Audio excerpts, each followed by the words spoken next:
Okay, Tim. Yeah, morning, guys. I'm just kind of recently retired as after 30 plus years coaching. Played hockey professionally for 11 years, about 500 NHL games. So I really appreciate all that Wally does to try to advance the cause here for minor hockey. Peter Whitney. Yes, good morning, everybody. Just recently retired from coaching NCAA hockey. Now I'm doing some color commentating for the home games there for the guys side of things. Coach from youth all the way up to the NCAA, club hockey, prep school hockey, some high school girls hockey. Work with USA Hockey with their coaching instruction modules. So it's a great group. Glad you joined us. Hal Terse. Hi, good morning. Good to see you all. A little like Peter, everything from NCAA all the way down to not squirts, but peewees. I'm currently coaching a Bantam B team, and I'll share a pretty interesting story about that on another day. I have shared it in the past, but PCA, I used to be a trainer for PCA. I use a lot of their materials, their winner's circle. I use that, Ryan, which is awesome. And and I have to leave in like a half an hour to go to a hockey meeting. So anyways, glad to be here. Nice to meet you guys. Yeah, nice to meet y'all. Thank you for that. Okay, Rick Puttock. Morning, everybody. Rick Puttock, as Wally said, coached everything from 5-year-olds to midget AAA and back down again, both genders. Currently mentoring minor hockey coaches, not coaching actively, and quite interested in what we're about to hear. Okay. Jason, please introduce yourself and Ryan, and we'll get on with the show. Thank you. All right, sounds good. Yeah, thanks everybody. So I'm Jason Pratt. I'm the senior manager of partner development within PCA. I've been at Positive Coaching Alliance for a little over 12 years. I cover lots of different regions around the country and the world, but not Canada. That's right. I'm physically located in Philadelphia. Grew up as a kid in New York as a Rangers fan. And I guess that's enough about me. Definitely excited to talk with you all today and beyond. And then I definitely would like to introduce Ryan Virtue, who, Ryan, I'll let you do your own thing, but basically I'd asked Ryan to join for the reason that was expressed already, which is, Canada is close to his heart. So Ryan, I'll let you introduce yourself. Perfect. Thanks, Jason. And Wally, first of all, thanks so much for putting this group together. I think it's awesome that this group just exists and you have regular touch points with each other to talk about these issues. And I just want to say, Hal, thanks so much for being a trainer and obviously a huge supporter over the years at PCA. That's fantastic. So I am Ryan Virtue, proud Canadian. I do reside in Cleveland, Ohio area. So believe it or not, I'm actually a horrendous Canadian. I was not a hockey guy personally. I played baseball. That was my ticket into the country, but I tried to make up for it because I married an American ice hockey player. So we're a little messed up and backwards, but I've been with PCA for 5 years now. So not quite as seasoned as Jason, but I believe wholeheartedly in everything that we do. Coached at multiple levels. I actually worked at the University of Calgary for 3 years. I was the event marketing promotions coordinator, and then I was the pitching coach for the club baseball program there. So I've had a couple stints on and off again, native of Ottawa, Ontario. So I am a Sens fan, although that's tough to admit sometimes. But just thankful for the opportunity to be here with you all and to, first of all, learn and hopefully help shed some light on some of the things that we're doing through PCA. And if there's opportunities to support what you're doing in Canada, I'm all ears because I, again, believe wholeheartedly in what we do and the impact that it has on our kids. So I appreciate the opportunity to be here.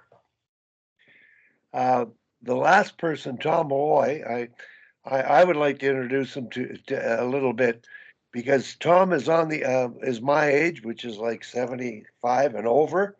He goes on the ice and skates with ex-pros the same age 3 times a week. and he's still coaching. He's working with a U13 AA girls team.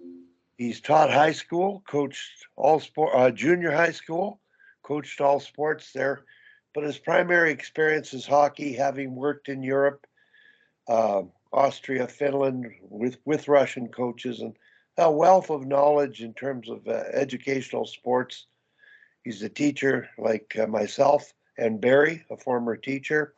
So, Tom, I don't know if you want to add anything, but just say hello to the group and talk about whatever you want for a minute, and then we'll get on with the talk. That was good intro there. I just want to listen to everybody and see what's happening. Okay. Well, I guess we're obviously of the same mold. It's like we're speaking to the choir here, and I am recording this, and I'm going to edit it and spread the word, sort of spread the gospel. I have a couple of phrases about our group. We're called the No Dead Sharks Club, which sometimes is referred to as the Sharks.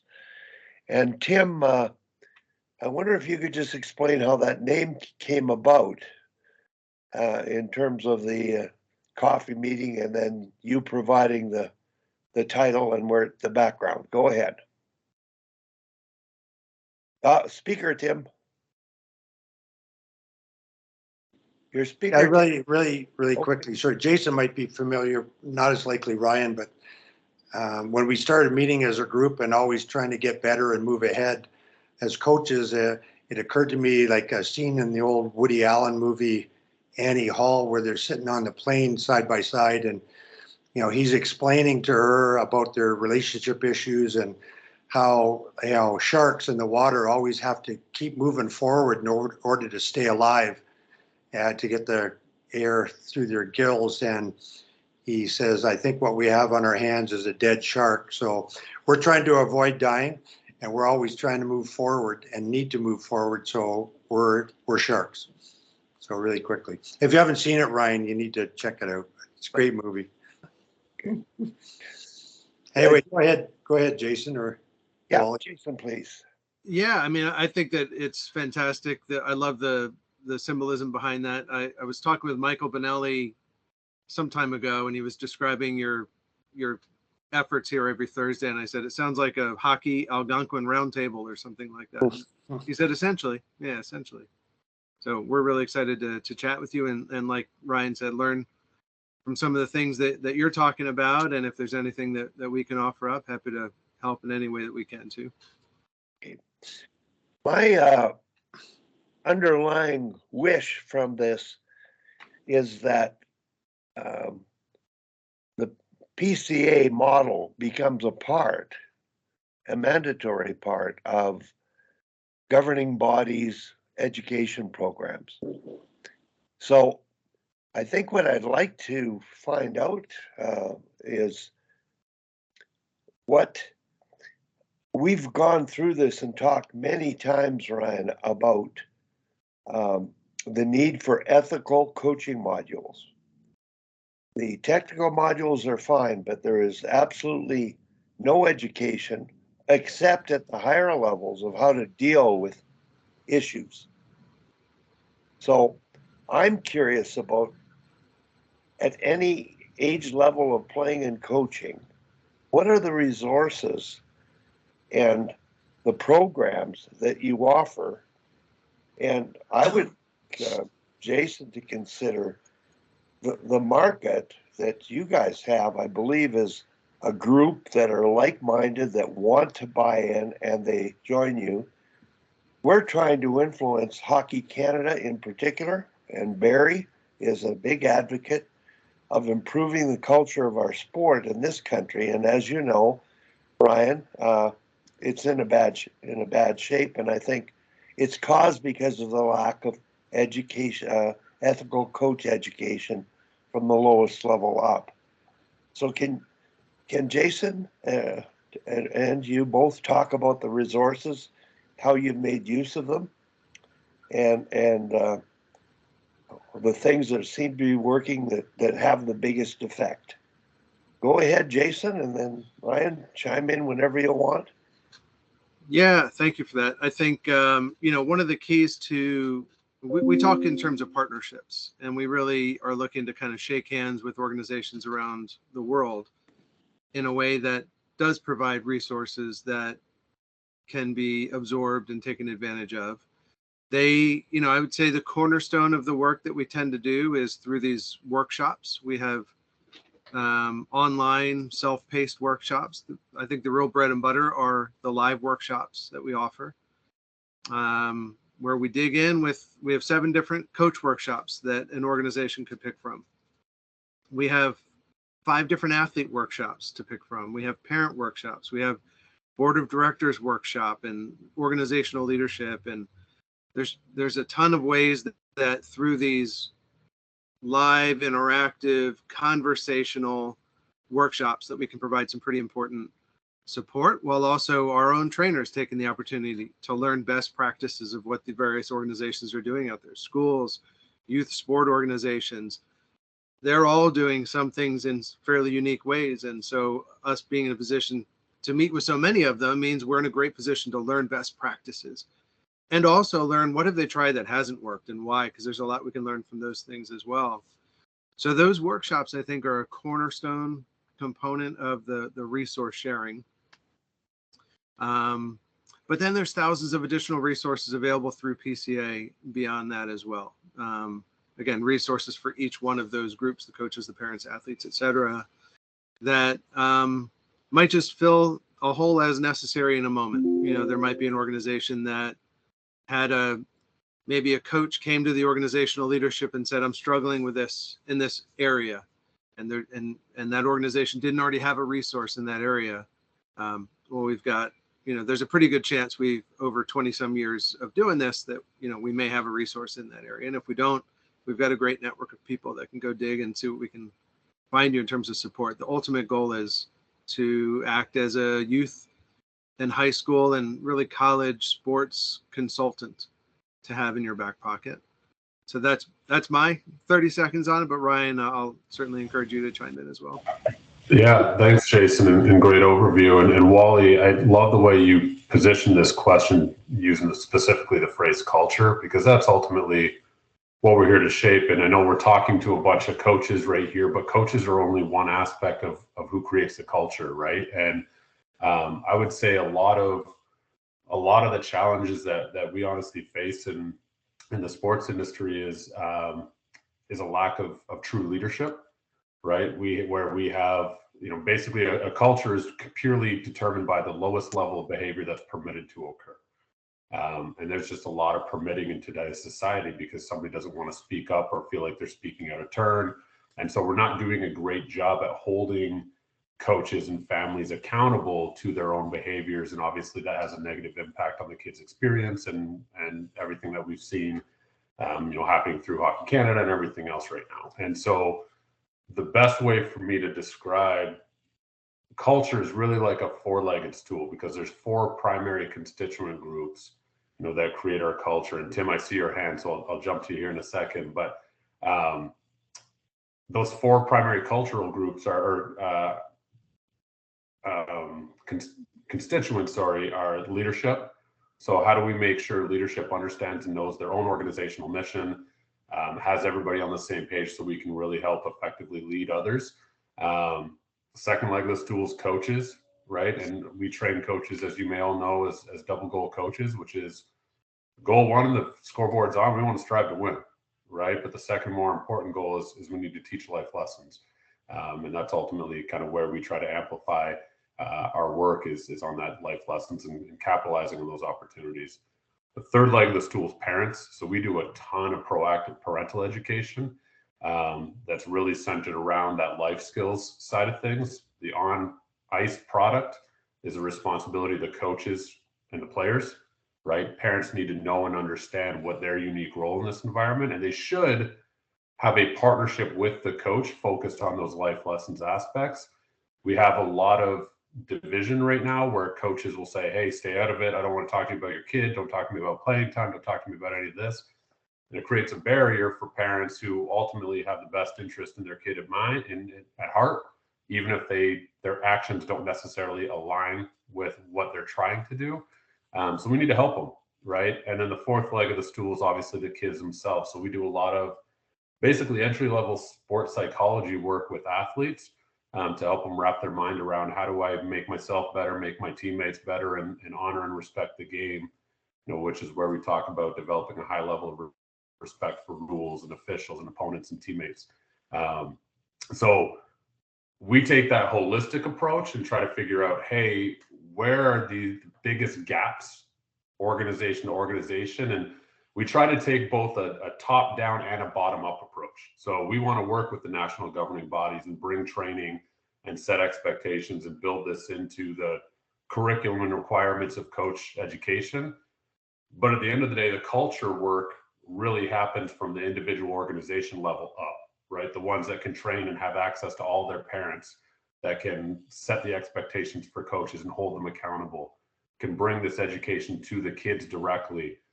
We want to do board workshops to make sure their board and leadership is all on the same page. So that's really the bottom up approach, while we also want to be able to work holistically and take the bottom down approach to set expectations from the governing bodies. So I know I just threw a lot at you, but I'm going to pause there because, Tim, I do see your hand up and would love to hear your thoughts.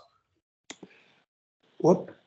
Yeah, sure. Thanks. Yeah, I just wanted to really quickly, after listening to Jason, if either you or Jason could illuminate us and anybody who sees this, like what are basically the titles of the 7 modules you have for administrators, the 5 you have for athletes, and sort of a follow-up to that. I think Jason is now familiar with Wally's mission statement exercise. Like where you think that might fit in. You probably do something like that yourselves already, but just wanted to get a better picture of what's on offer with your group, because it sounds pretty positive, obviously. Yeah, Ryan, if you can take the lead on addressing the workshop options by title and maybe brief description, then I'll jump in on the Wally mission statement activity. Absolutely. So first of all, just kind of using that 4-legged stool analogy, leadership, we have a workshop called Leading Your Organization.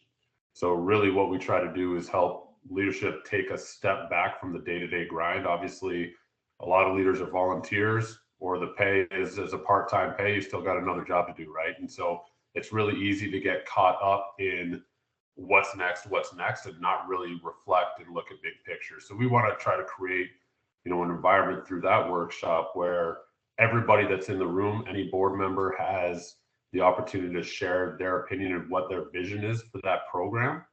And then we want to really look at what are the things we do really, really well as an organization that we should celebrate, right? And we need to continue to do well, and how can we amplify those things? But then at the same time, what are some of those things that we don't do well and should be prioritizing? And that may align with some of our program, or that may be something completely different, like we need better facilities and better equipment, right? Which is not what we do, but that if that's a priority for the organization, we want to make sure that organization leadership is able to talk through those priorities for their unique program. So that's the one for leadership. And the opportune time for that is really when there's, anytime we get to work with an organization for the first time, that is always a highly recommended workshop. But then when there's leadership transition, and I know in Hockey Canada and a lot of programs around the country, we're going through a lot of leadership transition. That's really an opportune time, because you got a lot of folks who have been involved for years, and you got a lot of new folks that are trying to bring fresh and new ideas. And so how do we blend those thoughts? And that's really a great opportunity to utilize a workshop like that. On the coaches front, the first workshop we typically start with is simply coaching for winning in life lessons, right? It's very self-awareness raising. So that's a lot of our goal in all of our work is, if we increase self-awareness, then we can start building and continue to educate and raise, different opportunities and continue to build upon their education. But it starts from a base level of self-awareness and realization. So that's really what that workshop is. We have a workshop called Culture, Practices, and Games. So once we're a little bit more self-aware, now we can focus on some others, our students, or our athletes, our parents, right? How do we take control of the environment? And then we've got some deeper dives where we talk about mastery, which is really coaching for peak performance. We have positive motivation, which is a lot more centered on how do we build these kids up, right? We use a magic ratio 5-to-1, positive to negative interactions to create the optimal relationship between any two individuals. So how do we be more intentional about recognizing positive effort when the results might not be there? Because at the end of the day, the process and positive effort is what will over time yield more of those successful outcomes. So that's another workshop. And then we do have a whole coaching with empathy workshop. So obviously the stresses and anxieties of our kids today are vitally different, or worlds apart from what ours were. Even for me, I'm 38 years old, and the world our kids are growing up in now is night and day different than when I grew up. And it's night and day different than when you all grew up. So how do we meet these kids where they're at and continue to build them up and be empathetic about the world that they live within, while still having our expectations that are realistic, in terms of how we want to lead them. So, and then we have a whole sports can battle racism, arm to our programming as well for coaches. And so, again, a lot of self-awareness raising. How do we, make sure we're building community and creating an environment where all kids, regardless of any differentiation from any of us, are welcome within the environment that we're pushing forward. So that's the coach side. The parent workshop is really, it's titled, I'm going to look at this to cheat here, because we call it the second goal parent workshop, but it's called Developing Winners in Life Through Sports. So again, very centered on the life skills side. And then the athlete side, I'm getting a little long-winded here, so I apologize. But on the athlete side, we've got a hierarchy of program. The first one is an introductory level to becoming a triple impact competitor, which again is very self-awareness raising. We have a social media workshop to help kids understand how to best position themselves and build their personal brand and that side of things. How do you interact within the social space that, again, didn't exist when I was growing up. We have our Making Teammates Better workshop, which is a lot more leadership centric. So again, triple impact competitors, more self-awareness raising. Our leading your teammates are Making Teammates Better workshop is more leadership driven. And then we've got, for some of the younger kids, we've got what we call a junior triple impact competitor, which is a whole lot more high energy activation, 20 minutes, basically become a rotation or a stop on the rotation of a practice. And we're building them up and slowly introducing the concepts of being a triple impact competitor. So there's a large range there. And ultimately, my role within all this is anytime I have an opportunity to talk to an organizational leader, really figuring out where they are and which of our programming areas are going to meet them where they're at, and how do we continue to take one step and continue to build one step better. Where over the time and over multiple years, hopefully we have an opportunity to continue to build on the programming that we've set forward. So, Peter, I see your hand up. Any thoughts or questions from your perspective? Yeah, Ron, I just had a question. I really, really like the idea of bottom up, top down approach. From the top down, how high up, if any, in regards to hockey, like USA Hockey, have you dipped your toe in that water yet at all? So it's funny you asked that, especially timing. So right before this call, one of my teammates in Chicago and our national team has been having national USA Hockey conversations. So Peter, I don't know if you've been part of that yet, but if you aren't, hopefully that will come up. I actually have a call tomorrow with Dave Caruso, if you recognize that name. He now works for the Columbus Blue Jackets and helped build out a lot of the new USA Hockey coach curriculum. So I'm going to be talking to him tomorrow. So we're getting there. I don't think we're quite at the point where we have a formalized partnership, but we do work with a lot of national governing bodies in other sports.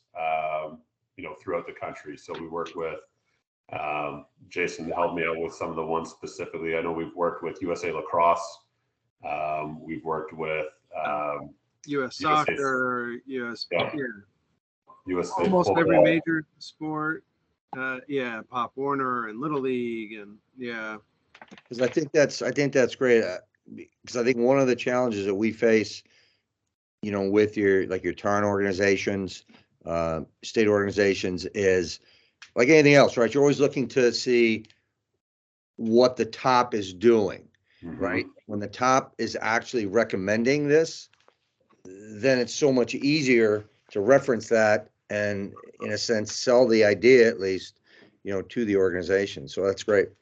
Yeah, and Peter, I love the way you said that, because really the national governing bodies, unless there's a way to mandate training through the certification processes, there's really not a lot of other power, I would say, in terms of implementing this workshop. There's a ton of influence, right? A ton of influence. And that influence, I think, is very important. But where the power lays in the cultural work is really the grassroots, the board setting expectations, providing training and resources to their coaches and parents to help them meet those expectations, and then ultimately evaluating on those expectations, right? But those grassroots organizations, my son plays in Rocky River Youth Hockey, right? I just signed a partnership with them yesterday here in the Cleveland area. Their board has the power to make sure their coaches go through the training. They also have the power to make sure that their parents go through the parent workshop. We're going to actually tie that to their MITE evaluation period, right? Where the kids are on the ice, we're taking the parents to a completely separate room during that hour and a half window. And we're going to do an hour-long parent workshop and get them back to watch their kid through a completely different lens. So those organization boards have the power to implement this programming. But if we have the influence of a governing body like USA Hockey or Hockey Canada, if there's no way to build it into, obviously the coach expectations, that influence is tremendous. Sure. And you hear too, because that's one of the issues, at least with the town organizations, you hear too much of, well, you don't want to play for this organization because of this. You don't want to play for them because of that, as opposed to trying to turn this around and saying, you do want to play for them because they do this, and that will fit your child. Your child, Absolutely. perhaps higher level, middle level, lower level, wherever they be, you want to play for them because they do this. That sounds great. That's perfect for my son or my daughter. But you hear too much of the negative why you don't want to play and very little about why you do want to play. Absolutely. And that aligns, Peter, with the way we in our conversation with a lot of organizations is, hey, you can't stop kids from going to see if the grass is greener in another program. But what you can do is make sure you're watering your own lawn every single day. And if we can take control over the environment that our kids are within our own program, so that even if a kid goes to play in a AAA program or a AA program because it's a step up, and they go and it's not the environment they expected it to be, they know when they come back to our program exactly what they're going to get, and that it's intentional and it's built the right way. And so that's what we're trying to do. Great. Barry, I see your hand up. Yeah, well, before we go to Barry, let's let Jason just comment on the mission statement thing, so we don't lose track of that. Yes. I think you did it, you're aware of it, Jason, with Wally, and maybe just comment on how that, sort of dovetails with what you guys do. Yeah, and I'm keeping an eye on my email for if that other person joins my other Zoom, I'll jump, but it's possible they'll diss me because that happens sometimes too. So I'll keep an eye on that. In the meantime, yeah, so Wally took me through, was it yesterday? I think we spoke, this activity that essentially has a couple of important components to it that tie into a lot of things where PCA focuses as well. One of them is message bombardment, right? There's a mission statement on a magnet that sits in a visual spot in the home of, parents and whatnot. And, it reminds them of the mission and the mindset and the culture that you're trying to create. And message bombardment in any form is just an undervalued aspect of learning. We can't assume that if we say something out to the world one time, the world's going to absorb what we said. The things that we say get absorbed differently depending on the timing of it, the way you word it, the frequency of the message and things like that. And so there was also a component that was really cool that essentially took sort of column A and column C and used a line to connect A components to C components, and essentially referring to that line as the process. And I think that recognizing that this all is a process, and it's not, you can't say for sure how long that process will take, and it could take different paths and things like that. But at the end of the day, we're talking about really wanting to, this word has come up a lot in this conversation, but we're trying to affect culture. So you don't snap your fingers and affect culture. You don't quote a great line that you saw in an Instagram ad somewhere and affect culture. It might inspire you in a moment, and it could even be a mantra that you follow, but in it, reading it one time isn't going to affect culture. It's going to take a process. And one of the things I did like about your activity, Wally, is that it put a lot of focus on the process, goal setting, recognizing, you know, sort of being proactive in your thoughts about what it is that you need to do today to work to be a step closer to that goal by tomorrow, and then kind of rinsing and repeating that each day. And so I think that you'd find that within PCA, there's a lot of those kinds of things different. And Wally's activity was, you know, as a solo activity, was really comprehensive. I think he said in its entirety, it could really take up to 2 hours to go through it and do it. And then Wally's version is brought down closer to 45 minutes to an hour. But I think any activities that combine message bombardment with sort of the baby steps, which is kind of like that mastery mindset. What do I need to do at this at bat? What do I need to do right now with the puck, given my options, and like right now, and the series of the right now decisions become the process. And so I really liked the activity that Wally had taken me through the other day. And I think more and more and more creative ideas like that work better for this next generation as well, as they want the visuals, they want the activity and kinetics of learning. And so, yeah, that's my 2 cents on that. I thought it was great. Go ahead, Barry. Thanks, Jason. Yeah, thanks. We've done Wally's workshop a number of different times, Jason, different ways within our organization. And actually, last year we ended up inputting it as part of our beginning coaching clinics, so our Coach 1 and 2 and Development 1, and also put it into our HP 1. So really, from a branch level, we recognize and understand the importance of why, as coaches, they're getting involved. And the word culture maybe is overused somewhat in that way, but certainly with us working with short-term competition teams, it's so important for coaches to recognize and understand that's the building block of the beginning of the process, is who they are, their values, how they're going to coach, how they're going to make every decision they make.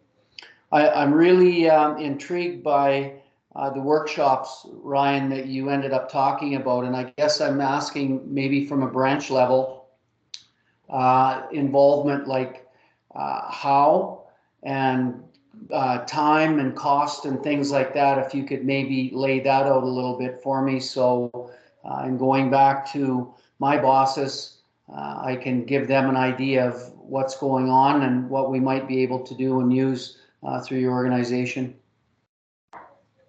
Yeah, absolutely. I'm more than happy to answer that. But real quick before I do, Timothy, was there anything that you wanted to add to Barry's? Yeah, I just wanted to interject because I stuck it in the chat there. And, you know, when we talked about culture, and I think Morris Lukowitz was the one that originally brought this up with our group, but I really love it. It's from Pat Quinn, a longtime, very highly respected NHL coach. You know, what is culture? Culture, in his mind, was very simply who we are and what we do. And it's a really easy thing to carry in the front of your brain as a coach all the time. As Jason said, it's really important to, you know, continually touch on what your culture is, what your values are as a coach and as a team and as an organization. but I really like that. It's very simply who you are and what you do. So it's I love that, Timothy. I think with the way we define culture through Positive Coaching Alliance is simply put the way we do things here, right?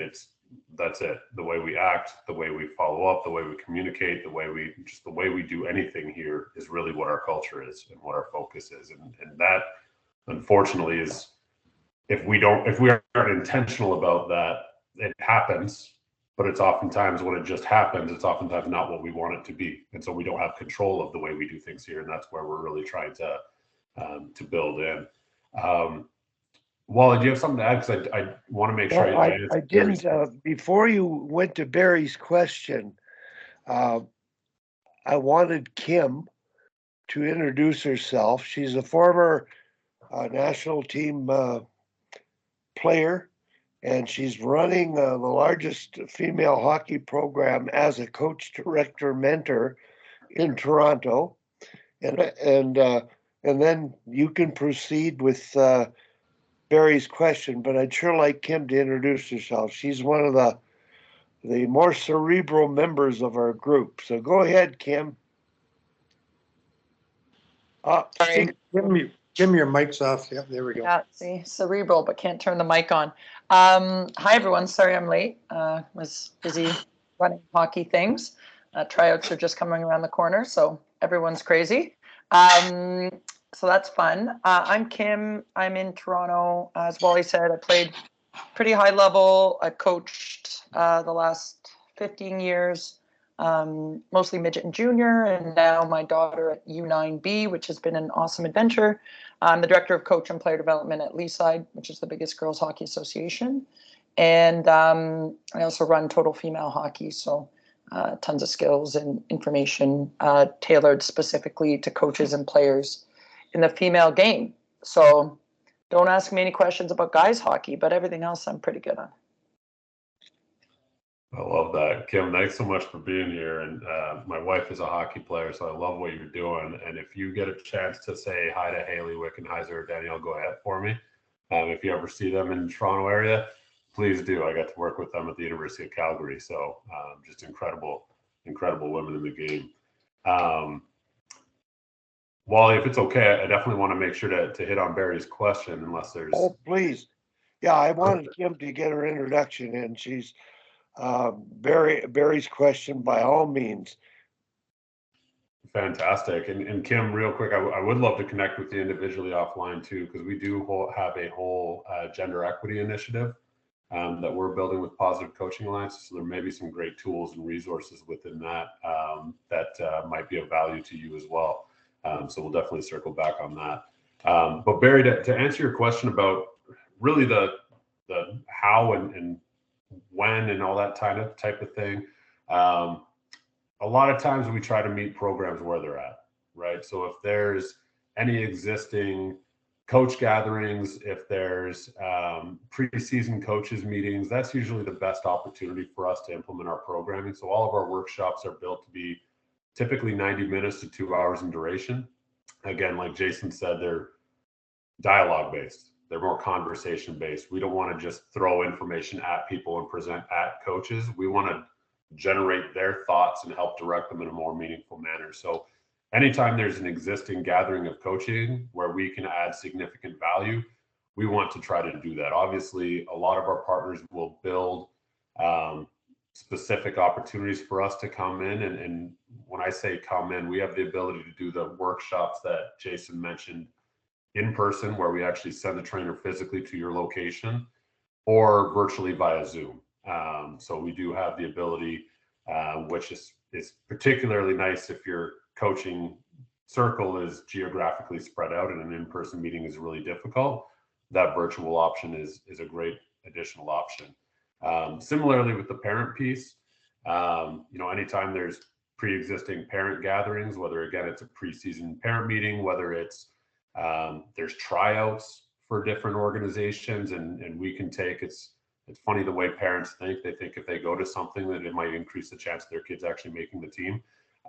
So we try to find ways to kind of meet them where their mindset is. And so, but we do also have the online courses if there's individual focus You know, there's some organizations, Jason and I typically don't recommend using our programming in a reactive manner where we're trying to correct behavior through it. We want to obviously try to be proactive and help educate before issues happen. But there are some instances where, you know, if we need to have a hierarchy of correctional intervention for parents or for coaches, our online course can be a part of that intervention process. So there's a number of different ways of how our programming can be implemented, and that how really depends on each individual organization and what those opportunities are that exist. And so we can talk through that more holistically. In terms of the cost, it's unique in the sense that we actually never charge what it costs us to deliver programming. So we use our national philanthropic model to basically underwrite programming, but what that cost is entirely dependent on the scope of the work that we get to do with any organization. So what are the deliverables? What are we using, you know, online courses? Are we doing live interactive workshops? What is that scope? And so the way our pricing model is basically the more work we get to do with your program, the more years that program commits to partnering with PCA and helping shape their culture, the less we charge you directly and the more we use our philanthropic model to make it work. Obviously in Canada, with vast majority of our trainers, actually I think all of our trainers are south of the border here in the United States, which is a different south of the border for Jason, but there would be if we did an in-person workshop, there would have to be a cost of travel associated with that. But we try to keep that as minimal as humanly possible. So the cost per workshop can really range depending on the scope, you know, of that work. But I can tell you, just to give you a general ballpark, you know, if we're working within a program, a cost, I use a cost per workshop, but that's not really how we build it out.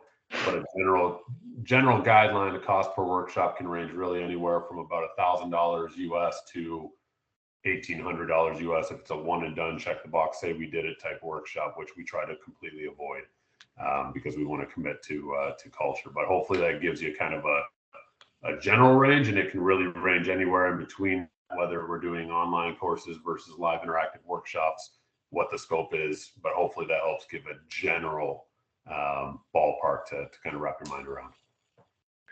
Good. This came from sort of almost your last comment. All of the people that you use to do your workshops are all south of the border. Why is there nobody in Canada? Is there no interest? Have you never looked this way, or? I think Yeah. Go ahead, Jason. Am I off mute? I wasn't sure. Can't find my button there, but yeah, I think it's just a matter of practicality in a sense that, you know, the overwhelming majority of our partners exist in the States. Internationally, which is Canada's our neighbor, of course, but still, like, we don't have outreach to Canada. We don't know who's running the schools, what are all the youth sport organizations called, and who's running those organizations. So we have no opportunity right now to proactively outreach, for example, to Canada and Canadian organizations. And so the number of partners that we end up there just through natural process is fewer than where we can proactively market ourselves. And so with fewer partners up there, the cost to get a trainer on board, combined with, you know, Canada is a big country like the US is. So even if we get somebody in Toronto, is that person going to be the go-to Canada person? It's one thing if you're a small island nation or something like that, you know, but for Canada, it's almost easier. It is easier to just take a Seattle-based trainer to fly up to or drive up to Vancouver than to bring the Canadian person who's in Toronto all the way over there. So it gets a little tricky. Like if we're going to have trainers in Canada, you know, where are the partners? Where's the sort of, you know, density of partnerships? And the handful of partners that we have up in Canada, fairly spread out. But Hal had mentioned that he used to be a trainer, and before he jumped off, he mentioned to me that he wants to kind of dig back in again. So maybe we'll have at least Hal on board. Yeah, and just to add to that, Barry, I mean, the simplest reason, we were founded out of Stanford University. And so we were founded here in the US, and really pre-pandemic, we were a chapter model organization. So we had 14 Jason chapters, I think, around the country that were our primary focus areas for impact. Basically anything within a 2-hour radius of that chapter is what that geographic focus was. And certainly we did, to Jason's point, we were doing work really in all 50 states and across Canada and in different areas, but that was more organizations that found out about us through other means and proactively reached out to us versus us outreaching to them. Obviously, since the pandemic hit, we've actually dissolved our chapter model and picked up a more national and regional based model. So Jason and I have different territories that we focus on in growing. And so we're starting to build out more of that proactive outreach. And I'm certainly trying to do a little bit more of that in Canada, and certainly tap into personal relationships that I've generated, obviously, through playing youth sports there and working at the University of Calgary and so on and so forth. So we're starting to build that out. But we're not where we want to be in that regard as of yet. And so my hope is, if and when we grow the way I want to in Canada, we'll be able to justify the need for hiring trainers in Canada. But right now, to Jason's point, with the geographical spread out region and just the lack of volume of work we're doing there right now, it just doesn't make sense to add people. And more to, not just from our end, but we'd hate to have a trainer go through our entire process and they only get 2 or 3 workshops a year because of their time and their commitment and all that side of things. So we want to make sure we're building it out, and that anybody who becomes a trainer is going to feel like they're deeply connected and making the impact that they want to. And that's really the reasoning for them to become a trainer. So hopefully that's good. I think, from the Hockey Alberta perspective, certainly, like I say, I can bring this back and share with them, but it's something maybe that, and on this call, there's a few people that suddenly, hey, to be a trainer might be something that's worthwhile to end up doing, I guess myself included. I'm going to have to get off here in a bit. So thanks, and maybe through Wally, I'll be able to connect with either you or Jason again once I meet with my group, share what I've learned this morning, and then maybe take it a little bit step further.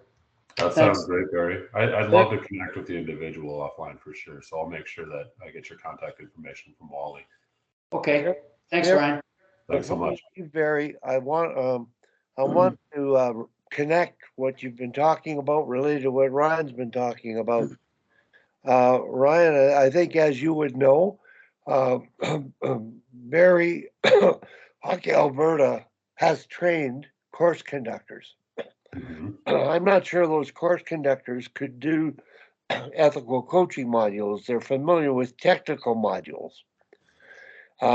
I've created the mission statement exercise with the hope that it become a mandated 45-minute, and as I talked to Jason, it can be 2 hours easily.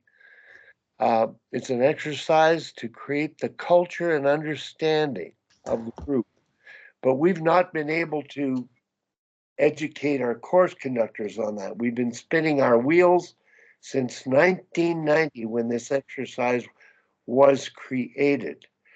The people on board here, all of us, would be capable, being like-minded, of fulfilling whatever modules you had, I'm sure, because we walk the talk that we do every week.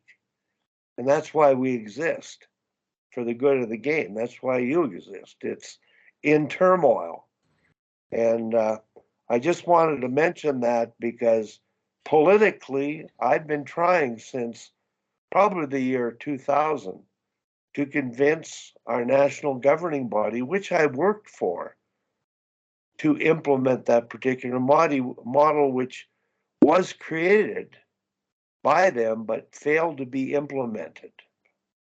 And it was just a timing of change of leadership thing, and it slipped through the cracks. So I wanted to get that in terms of editing this broadcast to promote the cause and the good of the game, and in particularly the Positive Coaching Alliance. So I'm glad you stayed on, Barry, and Barry has taken that exercise, and maybe you can mention, Barry, before you leave, you're in charge of the high performance on the male side now, but female before. But he's incorporated these ideas into that work and had results with it, I believe. Barry, can you comment? Yeah. So we have grassroots programs. So there's 8. We divide the province up. So our second year U13s go into an event called Prospects Cup. And then our second year U15s go into the Alberta Cup. And there's 6 teams there. So there's 14 groups that we end up working with every year from the grassroots program.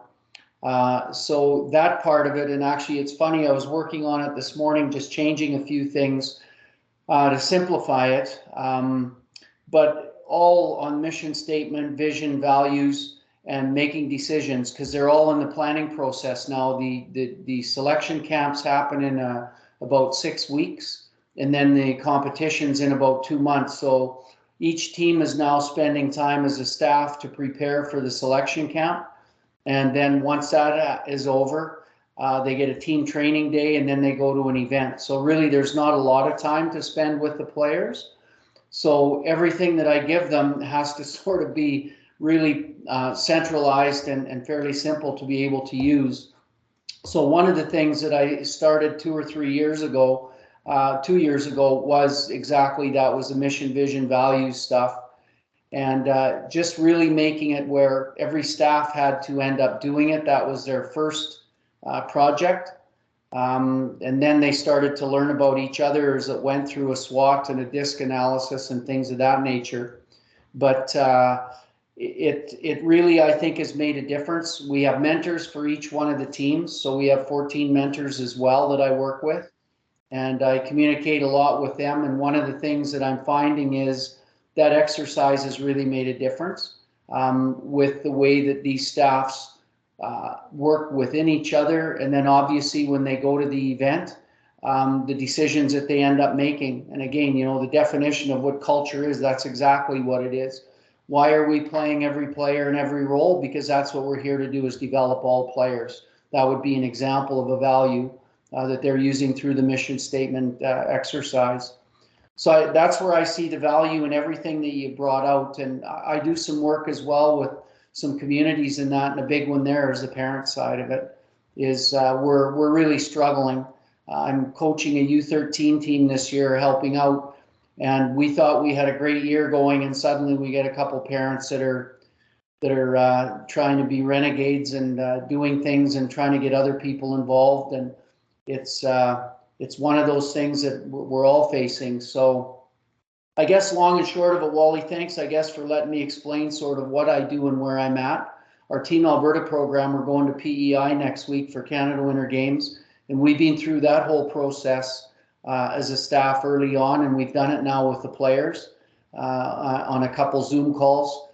So again, we brought them all together, and hopefully it ends up working out when we get there, that we follow what we've ended up talking about as a group, and good things happen there as well. So thanks again. I'm on for another about 5 minutes, and then I have to go. So thank you both very much. And Wally and Tim, thanks for getting me on this morning. Barry, thanks so much for sharing that. Good luck in PEI. Safe travels too. Thanks. Yeah, and when you do connect with Ryan, one thing that I would suggest you talk about is what PCA calls a culture keeper. Might help with those parents. Okay. There. Yeah. Absolutely. Okay, thanks. Yeah, I jotted down a lot of things as you were talking, Barry, that I think we can connect on offline. So yeah. I would love to do that. Okay. Perfect. Thank you. Ryan, I don't mean to interrupt, but Tim is, and culture keeper Jason, I believe, and Tim is the one that's proposed that every sporting association, they have coach directors like Kim in her area, and it's related to X's and O's, but she's also done the exercise and could tell amazing stories about its effectiveness. But Tim has suggested every organization needs more than a technical leader, an ethical leader. So having an ethical director organizationally is, to me, an important part of changing the way we do things.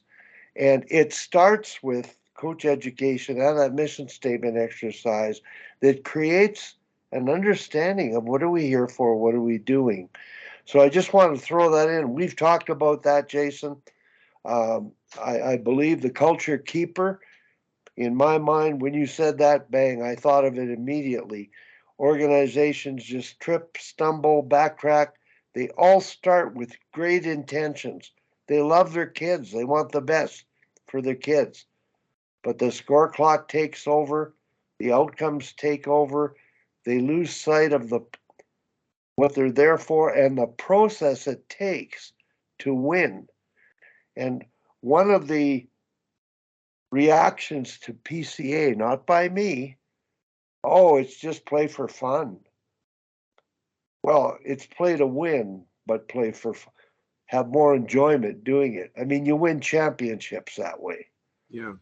So Yeah, we do combat that with the name, especially with the word positive in it. Some people have sort of a negative reaction to the word Yeah, positive because they think it's all soft. And yeah, I mean, at the end of the day, if we're talking about, hey, through our work together, we can develop one's self-control, resilience, problem-solving skills. Like, why do there's studies on why kids play, what creates the fun for them?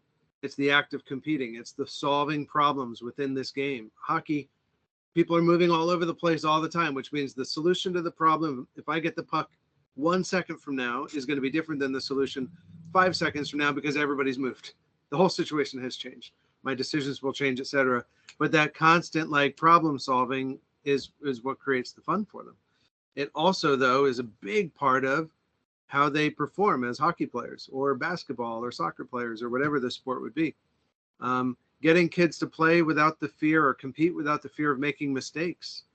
That's going to bring out a huge skill set from them. Like, we can coach to win a game and maybe be successful winning that game, or we can coach to get the most out of each individual on this team.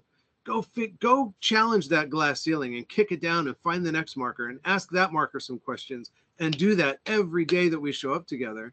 We're going to win a ton of games with this mindset. We're also seriously developing our hockey players into better competitors and also better hockey players through that process. So Wally, I totally agree that some people have that reaction, and I think we need to get across to them that you could be Bobby Knight throwing chairs out onto the court and win, but that'll win by getting just enough out of people to stay off your radar. Yeah. But is that really the goal? I mean, we know the term coach comes from stagecoach. You're here. You want to get there. I can help you get there. So if that's where the goal comes from, if that's where the term comes from, we don't get them there by throwing chairs. We get them there by making them better independent problem solvers, team-wide problem solvers, play and compete without the fear of making mistakes, react and adjust to those mistakes, all those kinds of things. Tom. Yeah. Yeah, I wanted to just mention Wally did that mission statement with my parents while I was running a practice. And what happened with it, they decided to have two elite, U13 girls teams in Calgary. And these parents they'd always coached their kids. They'd never had an outside coach. And there was a lot of, you could tell a negativity that who is this guy coming in? And, like one of my assistant coaches is Cassie Campbell, who's on the Canada board for the whatever. But I let them know that we had a coaching staff already. And if I needed somebody, I'll give them a call. And so the parents got together and said, if you want us to help, we need 2 weeks notice. And so the first time I needed help, my son's a lawyer, and he said, a client just came in, I can't come to practice. Well, that's a little less than 2 weeks. But after Wally did that statement, it just changed everything. And, I have a couple of parents come on the bench all the time, and they just did an evaluation out of I get this evaluation, I didn't even know, do an anonymous evaluation by all the parents. And 88% of them thought it was the greatest thing that's happening to their kids. And you can see there's one parent, nothing was good, absolutely nothing.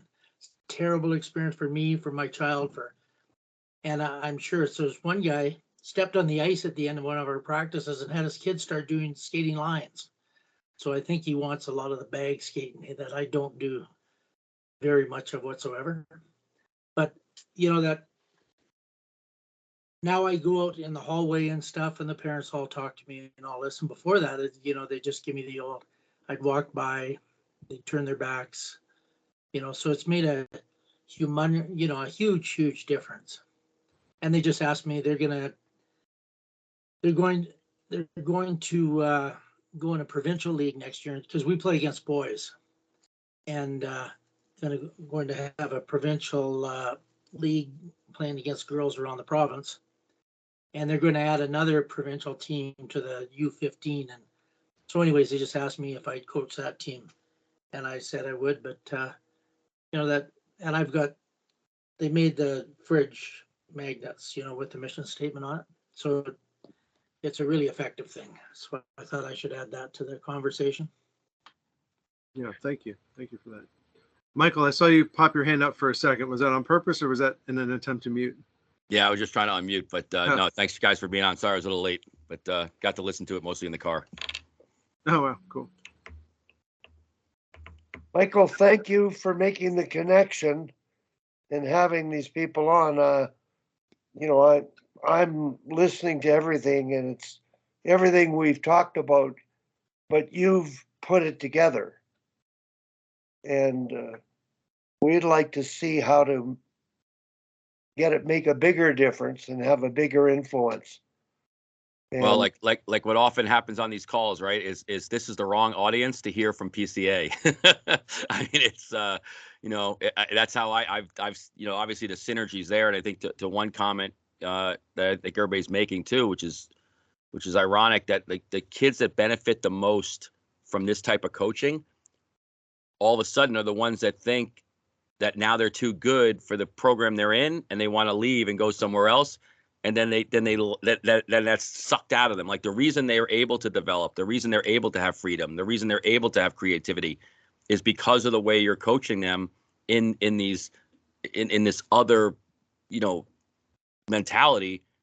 And then they wonder why when they leave that their development stunts or they don't make it through that next ceiling. And I think it's just, I know it can't be just the grass is always greener. It has to just be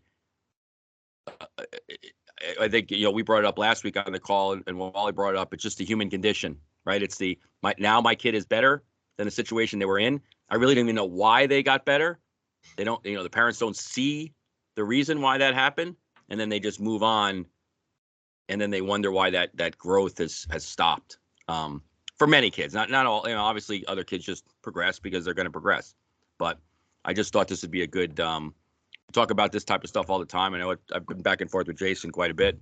And I certainly think, I know here in the States, Wally, it's amazing as big as PCA is, how difficult it is to get, it's not even parents, because sometimes it doesn't even get to the parents, how difficult it is to get administrators to value let's just say a $5,000 investment on this rather than another batting cage or a scoreboard or something like that. It's just, to me, this is the base of your program. Yeah. And I know in the hockey world, I know we spend, I do a series with program directors on if you take one weekend of one team's hockey tournament, it comes to about $16,000 in total costs for a team to go to a tournament in Minnesota, hotel, gas, the T-shirt, the sweatshirt, an extra stick, Mickey D's. And if you took that $15,000 investment, what you could do with it in a program like yours, it's frankly baffling to me. But that's why we're here, and I think that's why we continue to fight for these type of programs. Well, Michael, I appreciate that perspective, and you're 100% right. And Jason, I could probably talk endlessly about our frustrations in this role and the challenges that we face, but it's important to do, right? And at the end of the day, Jason mentioned message bombardment. And at some point, like I've been here 5 years, there's some conversations that I had 5 years ago that now they're reaching out to me going, okay, you're right. And so it takes time and it takes continual effort and it takes continual conversation. And, hopefully over time we get people there. Right. And it's something that endless pursuit, because we know it's the right thing to do, and that constant education. And Michael, you said something that really resonated, is the why, right? And that's the important piece of education. Like our kids are athletes. We can't just tell them now as coaches what to do and expect them to do it. Like they want to know why they have to do it. They want to know why it's going to be beneficial, right? They're a lot more curious, right? And they're a lot more intentional about their actions. And it's the same thing with the parents, right? If the parents don't understand why you make decisions the way you make them, they're going to jump to their own conclusions, right? And so that educational component of why, and helping, not necessarily like we're really good at calling parents out, but we use this phrase in PCA all the time of how do we call parents in, right? Like we need your help, right? We know parents are a problem. We know, some coaches are a problem, but if we're going to change this, we need your help. We can't have you just talk about the problems. Like we need you to be part of the solution. And that education piece is massive. Yeah. Ryan, I just want to mention the parent issue. The gentleman who actually created the mission statement exercise, he borrowed it from Claire Drake, and I talked to Jason about this, the University of Alberta. Dr. Murray Smith, the sports psychologist there, and then they were implementing it in the 1990s, early. And he's the one that, his name was Dan Morrow. He worked for the first ever Center of Excellence for Hockey Canada, run by the national team.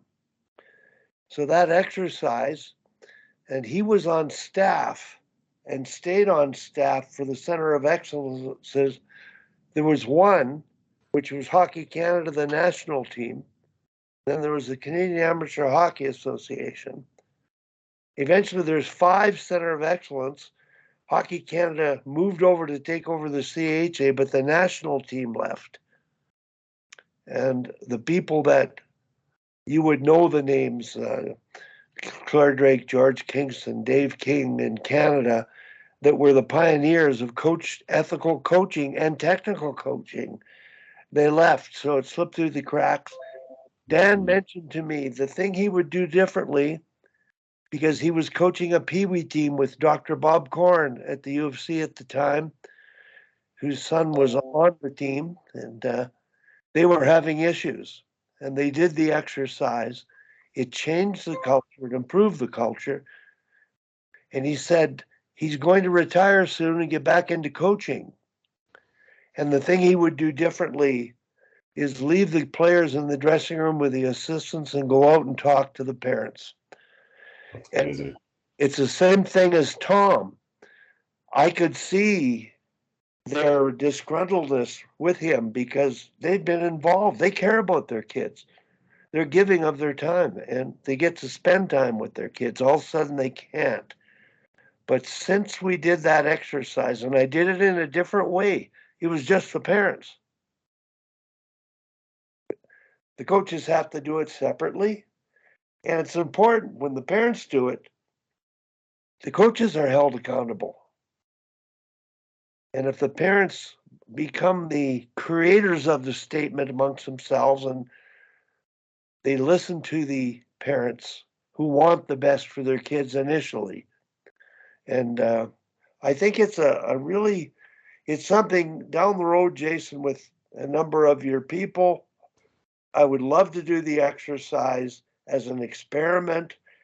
You can have it, and do with it what you can, because it will bridge that gap of communication between you talk top down, bottom up. I agree, we use the same terminology, but I also add inside out. And the inside out is the manager I'm doing this statement with another team, not, it's too late, but we're gonna do it because next year there's gonna be 3 teams of that age group. Those parents are gonna go on and they've done the exercise. And coaches are recruiting good parents to get on the board. So we're creating a culture of change and a positive change from the get-go. So I think it's a way of getting to the governing body who has the power to make a difference. They're ready for Hockey Canada needs ethical coaching modules. We know that. And this is the kind of thing, because all the time of just good people who are there for the right reason in executive positions, leading associations, 90% of their time is spent dealing with problems. So it's a proactive activity before things go south. It prevents it. Wally, that word proactive is so vitally important. Yeah. Right. We're really good at being reactive and trying to fix things. Yeah. But the education piece is where the proactivity comes. And I see Kim's hand up. Okay, Kim, and I'm going to ask Rick a question after. Kim, go ahead. Yeah, thanks, Wally. Yeah, this is something we've done with our organization for the last couple of years, like the mission, vision, values type of statements. I've done it with my teams for 15 years, a little differently. But I was coaching older players, didn't necessarily have the parents involved. Actually, it was like junior kids. They don't really want their parents in there. But I think where we've had success now, and we're by far having our most successful season on the ice ever here at Leaside, in terms of how our teams are all doing.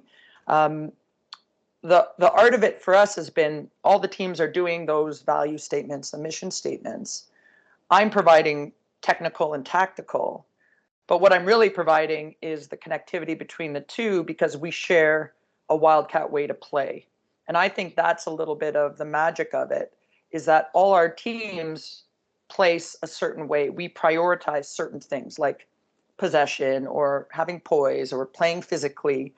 And that is woven through our youngest team, which is my daughter's team, all the way up to our junior team. And the terminology we're using, the language is the same. It's the same technically, and it's the same culturally. We talk about the Wildcat way to be. We talk about the Wildcat way to play. You know, like you said earlier, there's things we do and there's things we don't do. So I think, you know, the value statement or the mission statement on its own is wonderful. And if even just one team does it, it's wonderful. It's going to be transformative, as everyone here said. Once you get everyone on board doing it in their own way, we don't mandate they do it in a certain way, but I do need to see it, right? I know they've all done it. And then I can provide them a zillion practice plans and drills till their eyes bleed. But that, to me, is the real magic of it, is when you have that principle-based way of playing and being, then you can say very easily to a parent, well, this is how the Wildcats play. You can say to a coach, hey, like, why are you dumping and chasing? That's not who we are as how we play, and culturally as well. If there's bullying on a team or there's something going on, you can say to the coach, okay, that's not who we are.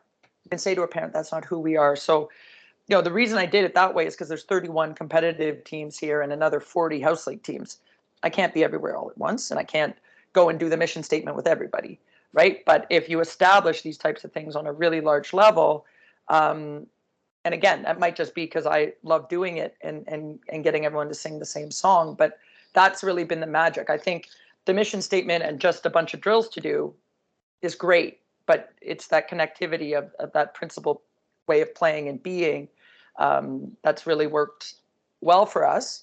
And it's something that I think other organizations could do, you know, but again, as Wally said, you have to have someone like me who's not just X's and O's, but is saying, well, this is how we act. There's other places around us. Like we have 4 organizations that are very large within 20-minute drive of us. And there's no borders in girls hockey. So they could go anywhere at any time. We don't have their card. We can't keep them here, right? So we're in a buyer's market. They can go anywhere they want. So how are we different? I know that not all organizations have that if they've got sort of if they're the only show in town, but there's a lot of shows in town here, and that's how we've tried to differentiate ourselves. And we're seeing now a lot of players coming from the outside, a lot of families coming back who maybe left for greener pastures because they didn't get what they want or they perceived something. We're having a problem of we have too many players, not enough teams, and not enough goalies, which is a great problem to have. But that's not just winning championships. To me, the winning championships, winning tournaments, all of that, that's a byproduct of everything else. Again, I'm preaching to the converted, but I don't, I'd love to see more people like me around at different organizations. And the people that I've met are largely technical directors, like Wally said. They come in, like, give practice plans and go on the ice, which can be transformative, but it doesn't transform everybody at the same time. So anyways, I'll get off my soapbox, but just thought I'd share. I love that, Kim, and just hearing the intentionality of the way you're doing things and how much consistency you've brought to it, obviously over the years. And I'd be even willing to venture to guess that some of your constituents, your own parents, your own kids, are able to say, hey, without you having to do it, to be able to say, hey, that's not the Wildcat way, right? And that's when you know the culture is ultimately taking hold, is when you're not the one that's got to say it, that you've got your coaches, you've got your parents, you've got your kids that are doing that themselves, right? So that's incredible. And I think, unfortunately, the default mindset, and so they're very lucky to have you, Kim. And that's where I think, long term, as PCA, we want to work ourselves out of a job, right? Where we've got these people that are minded the way you are. The reality is we're nowhere near that right now. And the challenge of the youth sports environment is the culture is never static, because you've always got new coaches, you've always got new families, you've always got new kids, right? So how are we intentional about onboarding and setting that expectation really early on?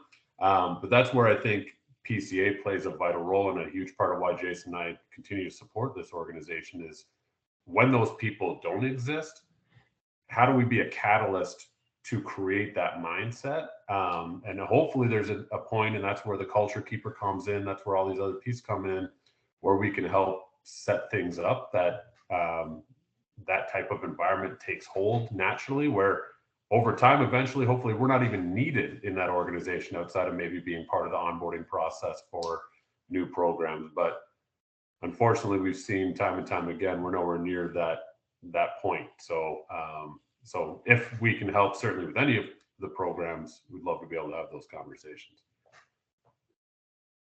Brian, I just wanted to introduce Rick Puttock, and I want to comment both for Jason and Ryan that every governing body, in terms of how do they deal with things, has a code of conduct.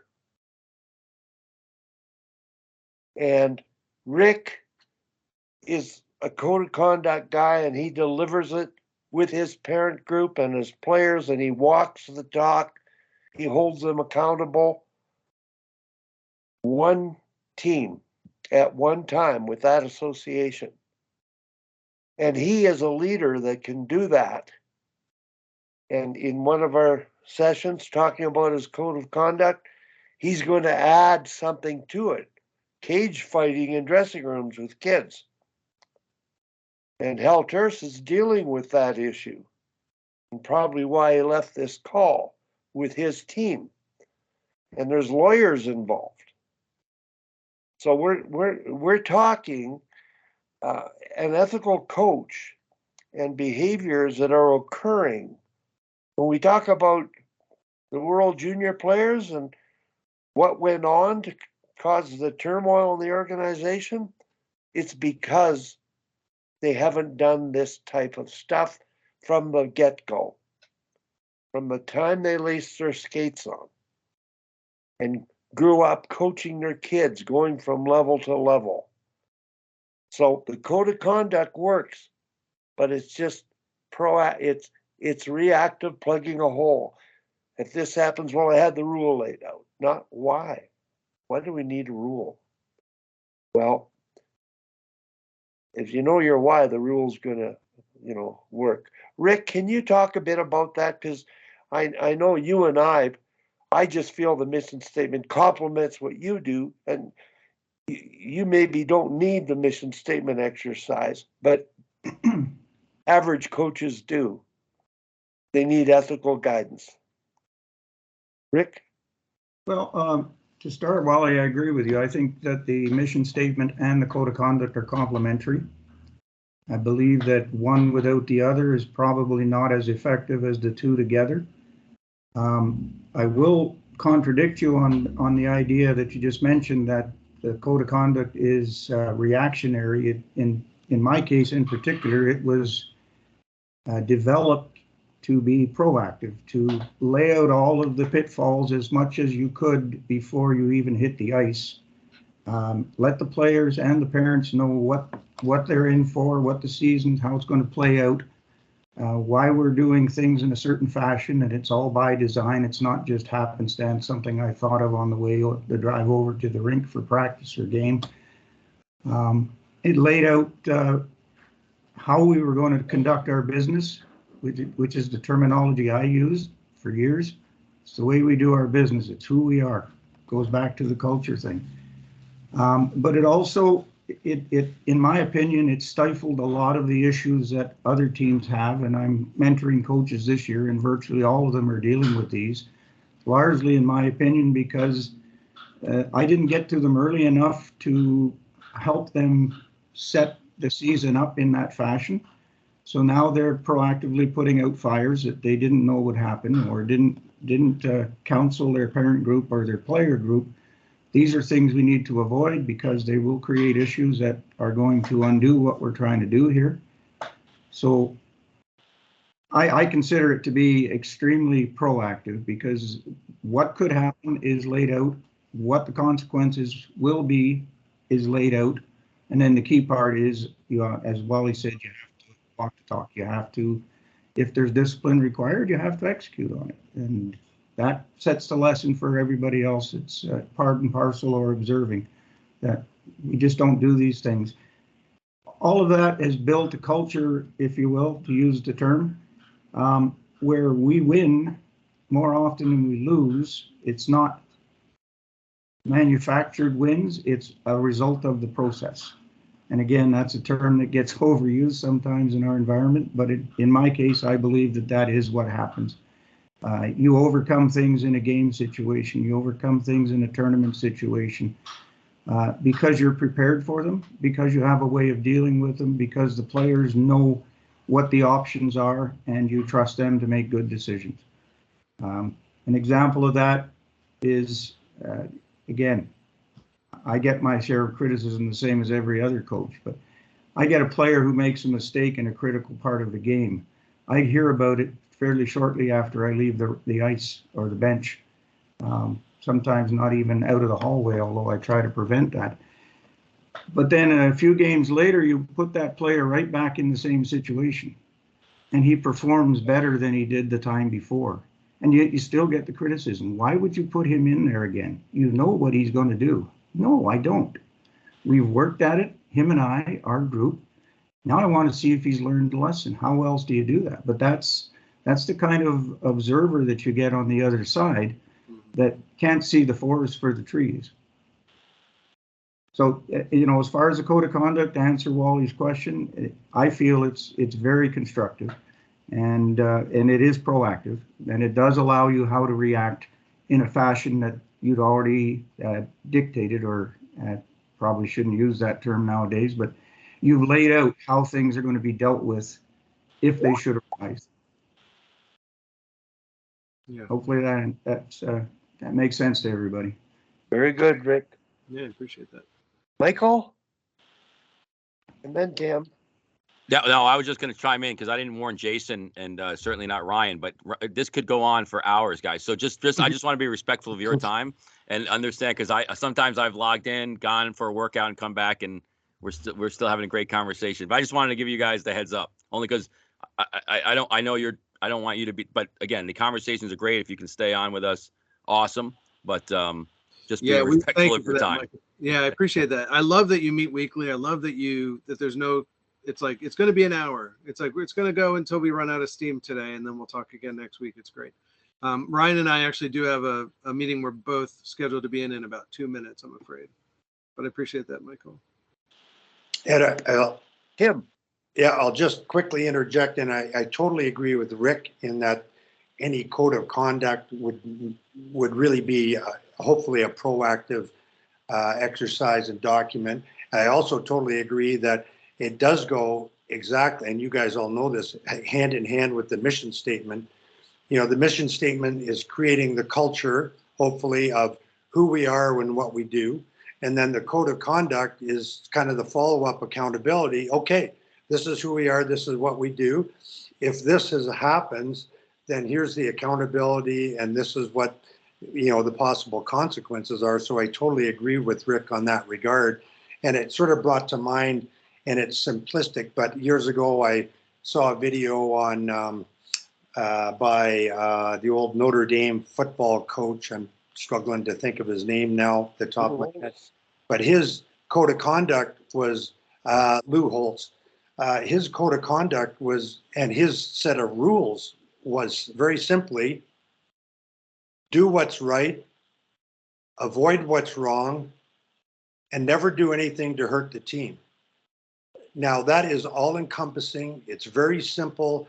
It's something you can always have front and center of your mind as a coach, and the players can. Of course, there needs to be lots of background to that, like, you know, so, and again, in your mission statement, what is right, what is wrong, and what are the types of things that hurt the team? If you have those discussions, that's a very, very simple, easy thing that everybody can carry with them daily, and you can always refer back to. And you can always have discussions around if something comes up. Well, is this right? You can have that discussion. Is it or is it not? Why is it? Why is it not? Is it wrong? Does it hurt the team? And it's a really, really simple, effective thing that I've tried to use and implement in my years coaching. So I just thought I'd throw that in. Ryan? Yeah, I mean, first of all, I just want to say an enormous thank you for the opportunity to be here. I love these conversations, and if I did not have this call with Jason, I'd probably be on with you for another hour plus. So I just wanted to first of all say thanks, and I just wanted to kind of, Tim, you hit on something, and it relates to Rick's code of conduct, and I love the proactive approach and the educational approach. But I just want to share the one thing that one of our trainers, Kelly Kratz, Jason, one of our lead national trainers, said about 4 years ago in a workshop that's always stuck with me, is within our codes of conduct or within any of our conversation, we're really good at telling people what not to do. But the phrase that she said that's always stuck with me is, you can't do a don't. So if all we're saying is don't do this, don't do this, don't do this, we're leaving it open to their interpretation to figure out, okay, what can I do? And that's where we can run into a lot of real big challenges, especially with parents who are obviously emotionally invested within their own kids and that side of things. So the more we can phrase things of do this and this is why, that's a world of a difference. And it's the same thing with our kids as we're coaching them, right? I have my son plays mite hockey, and the beginning of the season, his coach was like, not through the middle, not through the middle. I'm like, well, first of all, kids usually don't hear your first word. So all they're consuming is through the middle, right? And then secondly, okay, well, what does that mean, right? And so I just made a subtle suggestion to him. I said, hey, why don't you, if you know you want them to go to the boards and pass to the boards, why don't you say boards instead of not through the middle, right? Why don't you give a directional, piece of advice as opposed to a what not to do piece of advice? And so he started doing it, and just immediate change in the way the kids operated was noticeably different. And he was giving positive directional instruction as opposed to the fix it instruction. And so just the more I would encourage you, and I do apologize that Jason and I have to jump on this other call, and I would love to continue any of these conversations individually with any of you. But the more we can be do centric as opposed to do not centric, it helps tremendously. Ryan, before you leave, in our experience, we've talked about exactly what you've said. We've got to go from yelling to telling. And what you just did is told them in a very abbreviated picture, get the picture away. But the next step is asking before you tell. Yes. And that's part of our coach mentorship, the art of coaching is changing how we coach in terms of affecting and engaging the young players. Absolutely. Rick, Absolutely. your Well, speaker. thank you guys. I'm so sorry to do this, Thank but you, guys. you have to jump off. Jason. But real Thanks so much. pleasure. Thanks, Jason. Good to Yeah, see thank you. you all. Appreciate your time, fellas. We'll see you soon. Take care. Come on again anytime, either of you, and Love it. even your trainers could Love it. join on and talk about what they're doing and listen in. It may be all hockey at times, but we do get into the perspective pieces very often. Well, we've got a lot of hockey trainers down here that I'm sure would absolutely love to join you. So I Well, would let them make know sure to about get- it. Yeah. Pass the link on to them. Okay. We're on Thursdays, and we like to be interactive, as you've discovered, and you're finding out about each other, and the consequence is trust and respect. Yes. That's what's missing, and we're trying to get a culture that we're trust and expect foundation. So, Rick, your hand was up. Thank you all. Awesome, Thank you guys. Yes. Thanks, Take guys. care. Thanks, fellas. I was just going to reiterate, Wally, that with respect to the code of conduct and in as well the mission statement, that timing is critically important. And in that sense, I mean, you don't get the same result if you introduce either or both after you've had a problem. It's more significant if you present it at the start of the year before any of the problems that you know are coming manifest. And just further, like I sent Wally an update of my code last week after our discussion. It's been evolved over literally 40 years of coaching. It's a 4-page document. It covers a lot of bases, and it's a running document on what has happened and how do we not allow it to happen in future. And to some degree, it lays out what are the things that we do, as opposed to the things that we will not allow to happen, or we don't want to, and if they do, we will deal with them quite quickly and quite harshly if the situation warrants. Defer to Mike. Yeah. Michael. No, I'm just going to say selfishly, I'm just going to wait for Wally to edit this up and send this to our lacrosse board who met the other night with 60 programs, and the comment came up because USA Lacrosse would like everybody to start addressing these proactive culture moments and thinking about code of conducts. And I couldn't believe that the folks that said, they go, oh yeah, we do a code of conduct, the parents sign it and then they send it back, and then the questions start going, well, where does the code of conduct go? I don't know. It just goes in it's emailed back. Does anybody review it? Well, they read it, didn't they? And they read it with their child. And it was just amazing to me that there was no workshop within the code of conduct. It was like, well, I signed the code of conduct, so now therefore I shouldn't have any problems. And the answer always is, well, we still have problems. And I guess so my dilemma is selling that, right? It's getting, well, the code of conduct's great. It's a piece of paper and they signed it and the kids signed it, but how are we implementing the pieces of the code of conduct, working through a mission statement, setting it up so that the code of conduct actually is a living, breathing thing, not just a document they sign to get out of, being sued down the line. And I think that's where that's to me where the disconnect mostly is in the youth athletic world. So this will be a good episode to send to that group. Rick.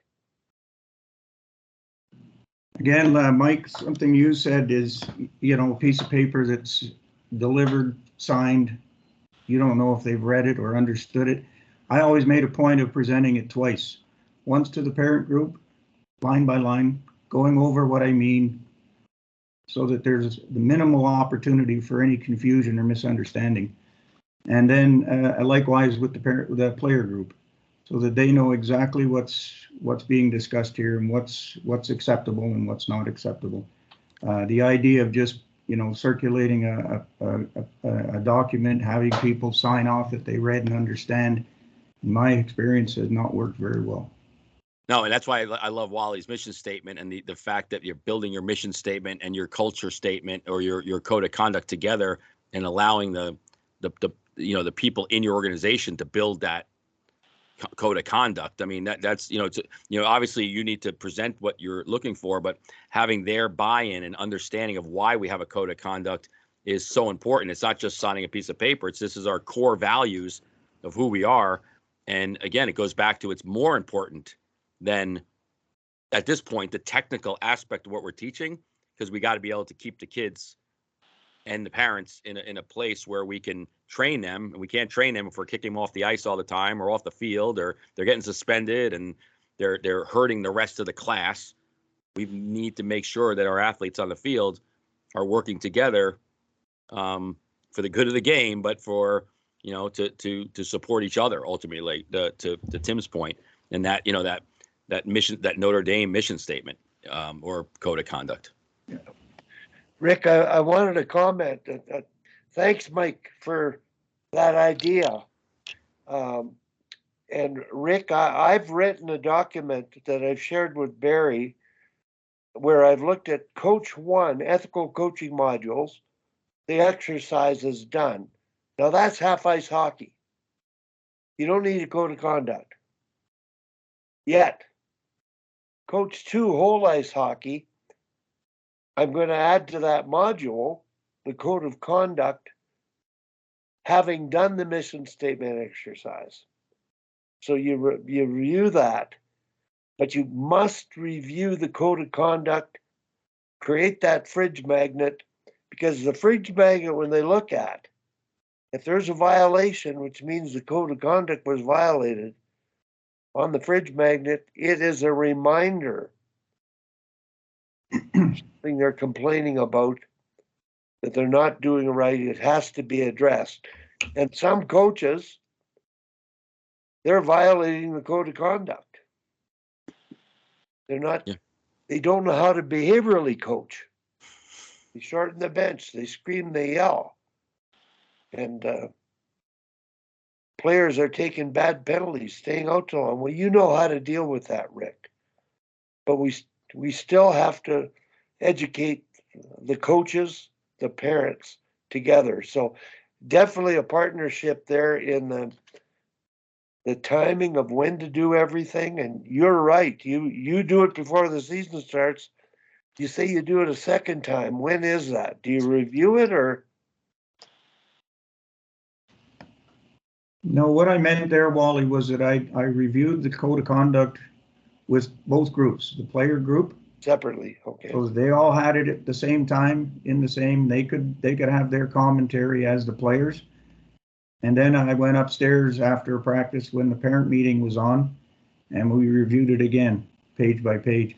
I'm just going to add too, like when I was doing midget AAA, where you have a couple of weeks of tryout camp and you have the parents' attention, I would post a code of conduct in the arena, and I would have a brief comment with the parents on the first couple of days to bring it to their attention that it's there, that they should review it line by line, they should understand it, and they should be willing and ready to discuss it when the time comes, should their son make the team. So it was out there, as I say, up to 10, 14 days before we got to that final team selection point, where the players would get it and then the parents would get it in a separate session. So they had every opportunity to be well familiarized and ready to challenge. And I even offered that I could change anything that they suggested, as long as it was adding and not deleting anything from the code, because it was well founded. It was based on experience and so on and so forth. Tim? Thanks, Wally. A couple of things. Well, I guess the first thing, I just was curious, Wally, why you think there's no code of conduct needed for half ice hockey? Good question. I mean, I think anytime you have people involved, we're not talking about just on ice stuff. We're talking about off ice behaviors, maybe more importantly, off ice behaviors. But I think it's no. I'm I know where you're coming from, Tim, and right now I know it's not in the part of the Coach One program. It is started in Coach Two, and the reason, yeah, it would help, but it's sort of like the consequence, the things we're going to address. In other words, it's reacting to the behaviors. This one is just knowing what you're there for and what you're doing, and at the next level as an activity. The mission statement still reviewed by coaches who have done it if it's mandated. They talk about how it worked for them, how they might do it differently, and then introducing the code of conduct then and the effectiveness of that, as opposed to this is the way you have to do things, which a code of conduct is, in fact, a rule, a list of your rules, your understanding. The mission statement they've created. It's not created by you. You're a part of it with your staff, but the parents have created that mission statement and hold each other accountable to the behaviors. The coach uses the code of conduct to deal specifically with the players, which also impacts the parents because they're a part of that. So that's my rationale, and I'm sure I'm not going to be around long enough if it's ever mandated, whatever they decide to do, and I will share with everybody. I've outlined modules imagining at every level of coaching, whether it's USA or Canada, what can you do in terms of an ethical coaching module in 1 hour at every level to provide that step-by-step process and reinforcement of ethical coaching all the way up the ladder, instead of HP1 where you take a 6-hour course and how to deal with issues after they happen. So I'm just working. That's what I mean by being proactive, is so that we don't have to go to court over something. And it's going to still happen, and I'm just brainstorming here for the, people like yourselves and eventually people like Barry. They're in a position to implement these things and experiment with them hands-on. And we're not. We've been there, done that. We know the value and scratch our heads about why isn't it happening? And the conversation's great, Tim. So does that make sense? Well, yeah, yes and no. Like I still think anytime you have people involved, you need a set of was what we're talking about, like some way to hold people accountable and a set of expectations or behavior both on and off the ice. And half ice, full ice, doesn't matter. You're dealing with people, and it's always, I think, helpful and good if you have a mission statement. Then, and from that comes your code of conduct, really and ideally. And that so at any level, I think the code of conduct is an important piece. And sort of getting back to, as Rick was talking about, sort of midget AAA tryouts. And again, in any kind of an environment where you have a tryout situation, it's a tricky coaching thing, because you as a coach have your own sort of set of, obviously on ice and of course some off ice expectations. And, in an ideal world, you create a mission statement with the team and with the parents. And from that, with them, you create a set of code of conduct of accountability and expectations.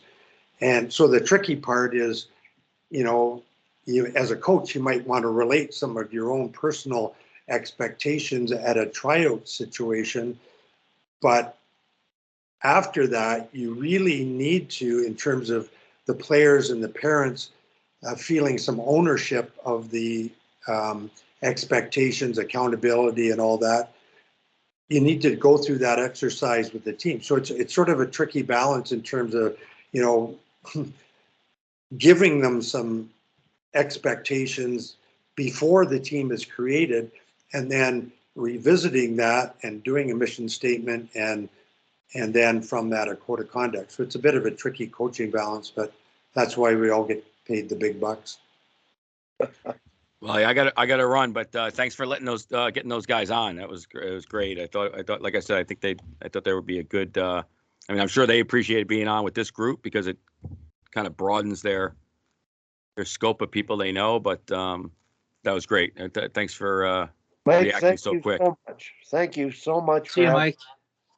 Good night, guys. Take care. See you, Mike. And Wally, is sort of on that note, and before Tom goes, we should make sure that maybe that Cassie, Tom, you forward this on to Cassie, or Wally, you do specifically, with hopes of maybe sparking some interest at her board level for this type of approach. I mean, it's really what they're tasked with, and you know, it might be helpful to her and the board in terms of creating some ideas of how they might move forward. Yeah, I've talked to her about doing the exercise with her, and she, in the conversation, she said, "Well, can you send me something?" I said, "No, you have to do it face to face and understand and to appreciate it." So it's time. Rick took the time to do it, and it worked for him. And coaches might take more time planning a practice, breaking down statistics, but the art of coaching has more to do with the culture of the environment and making that functional. So my suggestion might be to see if she could convince the board. They should all do it. No, to have you go in when they're meeting at some point and take a half an hour, 15 minutes and do the exercise with them. Say this should be maybe a foundation for an ethical coaching approach, and or as they move down that line. Because you can, if we can influence them, of course, we're, you know, it's going to have a lot more impact, as we said, at the lower levels. But anyway, sorry, Tom, go ahead. Yeah, Wally was talking to her, and I'll mention it to her again. She's been gone a lot lately with all the things going on, because last week was Hockey Canada meetings, and then she heard things on the TV and that. And I just wanted to mention, you guys, that I got an update on Mud. There's one guy that lives in Canmore, and Mud's wife told him, don't even bother coming seeing him anymore. He doesn't even know her most of the time. Wow. And I guess, and he said one time Mud, every once in a while he comes out, and I guess he was sitting in a wheelchair and started running a practice. Was yelling directions and everything like this. Wow. And one of the other patients came up and slugged him right in the nose. Really? So yeah, I guess he was yelling, bugging the guy. So I guess so he's really about as bad as you get in that Alzheimer's. That's too bad. Sad to hear, Wally, or Tom, but I guess that's a normal reaction from a erstwhile player to a coach, that the coach needs and deserves a smack across the chops. Yeah, and I wonder if 8-10 years ago, we're skating on the ice at Crowchild, and he was playing with us all the time, and he left his skate guards on, and he stepped on the ice. He hit his head so hard. He went back to Canmore and went to the hospital because he was having trouble seeing. The guy said, "You better get to Calgary right away. You've detached your retina." That's how bad he hit his head. Eh? Wow. So I know he had a lot of concussions in the hockey, and then maybe that was the one that put him over the edge. Who knows? Yeah, that's too bad. Really sad to hear. Hard to hear. Yeah, such a good guy. But I thought you guys would be interested in hearing that, because I was just talking to Randy yesterday, and he told me that. You're off, Wally. You're off. When I had a Skype with Jason yesterday, and he mentioned Ryan was sort of coming on, and I sure appreciate what they've done and what they're doing. And I really hope that they do the exercise and implement it as one of their modules. We're sort of operating here in Canada with sort of having connections like Barry and having worked in Hockey Canada, and hopefully can make a big difference. Jason told me he could only be on for 30 minutes yesterday. And it was sort of like Daryl Belfry, where you knew, okay, I'm on here, I got to go right away. And he was sort of the last one to leave in the first session of 2 hours and 35 minutes. So it's all great stuff. I'm looking forward to editing it into bits and pieces to get messages out to the right people. And one thing I'm going to ask all of you, I've developed a routine of breaking down the 2 hour session into maybe 8 to 12 segments. And I send them all out. And sometimes I send them out with the descriptors that are included in the video if you want it. Sometimes I send them out just with the titles. And I know most people don't open the email. They might just save it in a folder to look at when they want. But is there, in your mind, like Tim, you listened to one of them last week and gave me feedback on it. I don't know. What's the best way to follow up with this so that the message gets out and people actually want to look at something? I think you're doing what you can do, Wally. Like, you know, you're feeding information to people. It's up to them whether they actually, you know, look at it, act on it. We've heard from a lot of coaches who do say, you know, they get them, they enjoy, and they, you know, put it in their folder, and then they revisit, and they, you know, they take it in when they can, when they have some time. So I think the way you're doing it is good, where there's little chunks that you can watch. You don't have to search through the whole 2 hours or whatever it is to find some useful information. So I think, you know, the way you're doing it is a good way to do it. Well, I'm going to try to get Ryan's contact information because I didn't know he'd worked at the U of C. Did you know him, Tim? No, I was going to ask him. It sounds like if he knew Wick, like it sounds like he was there probably, you know, when Wick was there. So 2010, 11, 12 kind of thing. Yeah. And I also wanted to ask him, you know, he probably knows Margot Page because he was, you know, he played baseball at Niagara when she was coaching there. So they undoubtedly know each other, which is kind of cool. But yeah. Well, I don't know if my goal of Hockey Canada implementing it to the provinces and getting it started is ever going to get any traction, but I'm sure the PCA could create the modules at every level in hockey, or we could add, you know, decide which ones would fit into their time slots.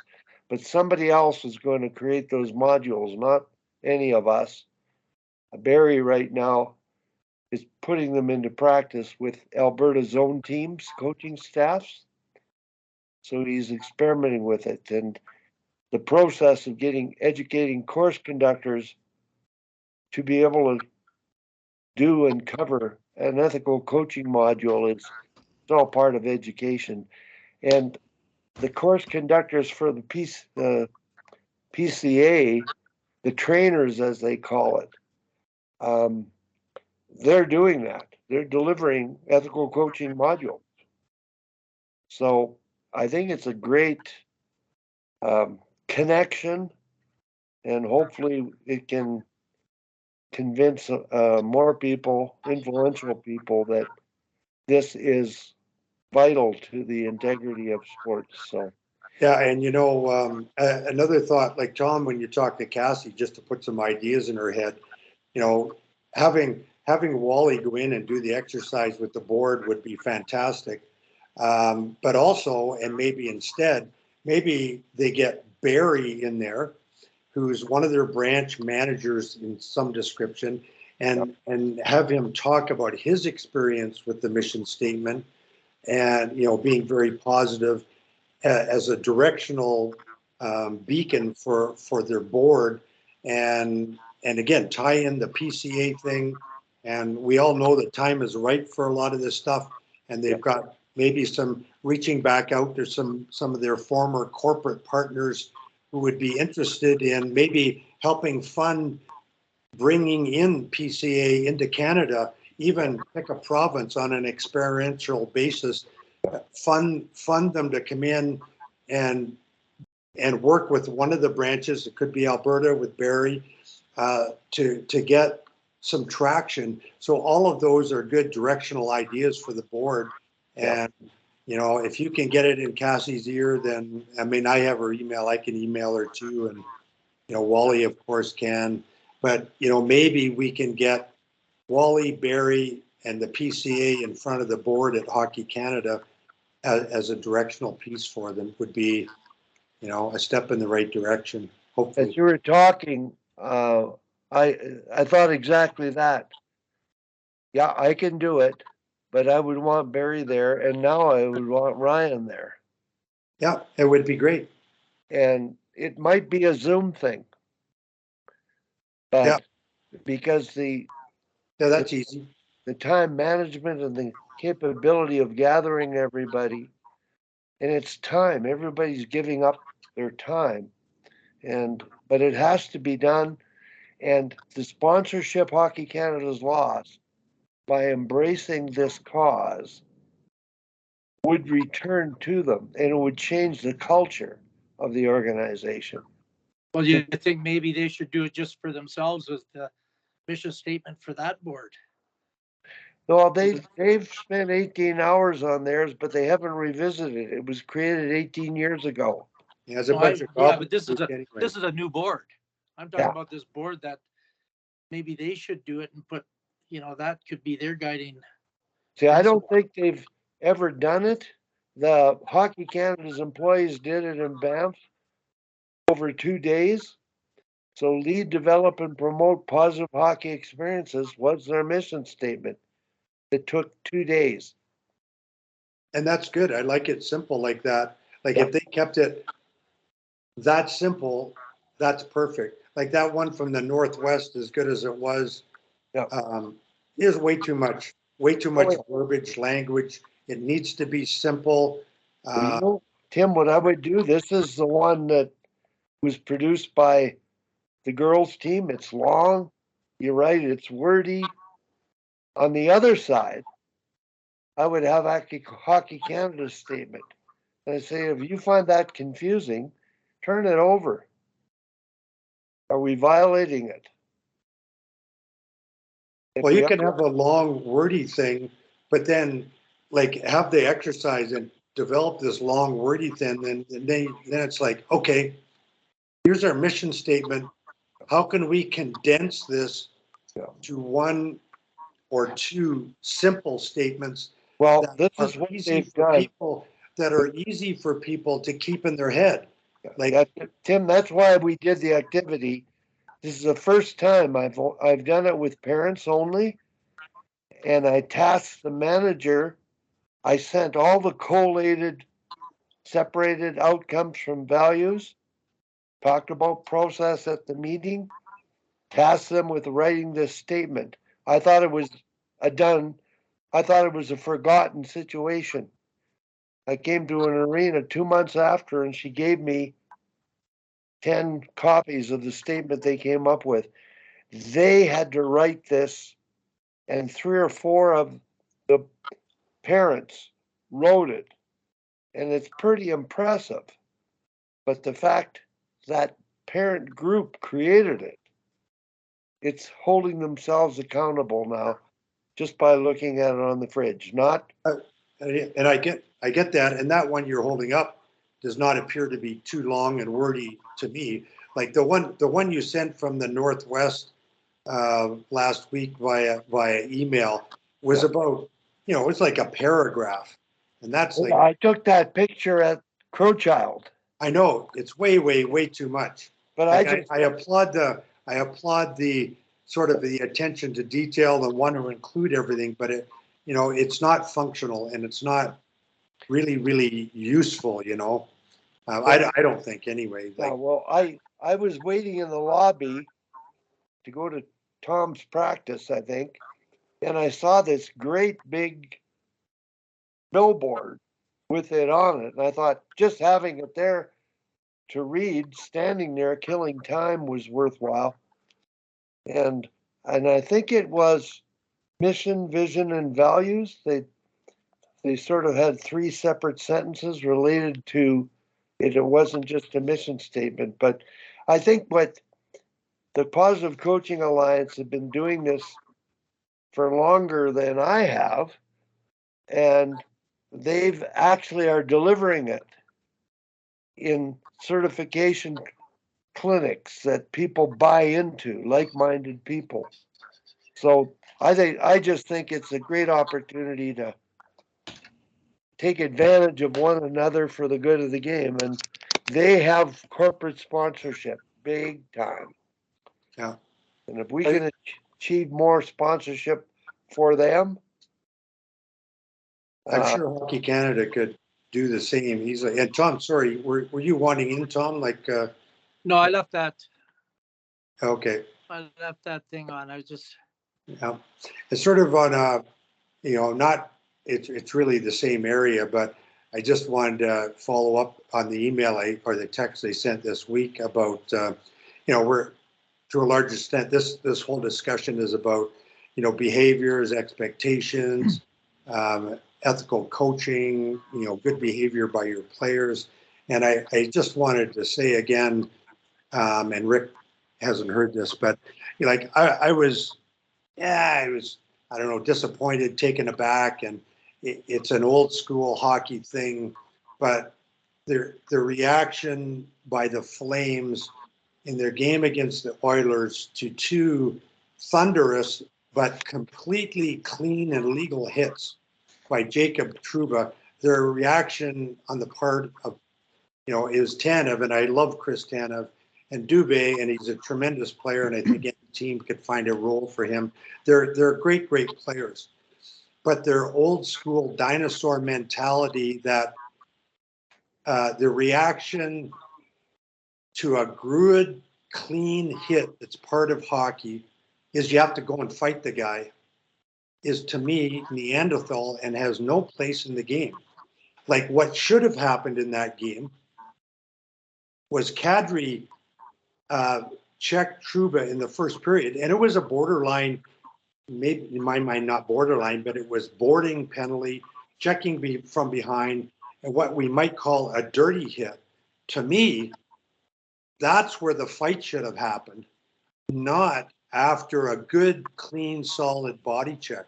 And that is bad behavior that filters down to minor hockey, that when there's a good, clean hit, somebody has to fight somebody. I've always hated that. I hated it when I was playing the game. I thought it was juvenile and, immature.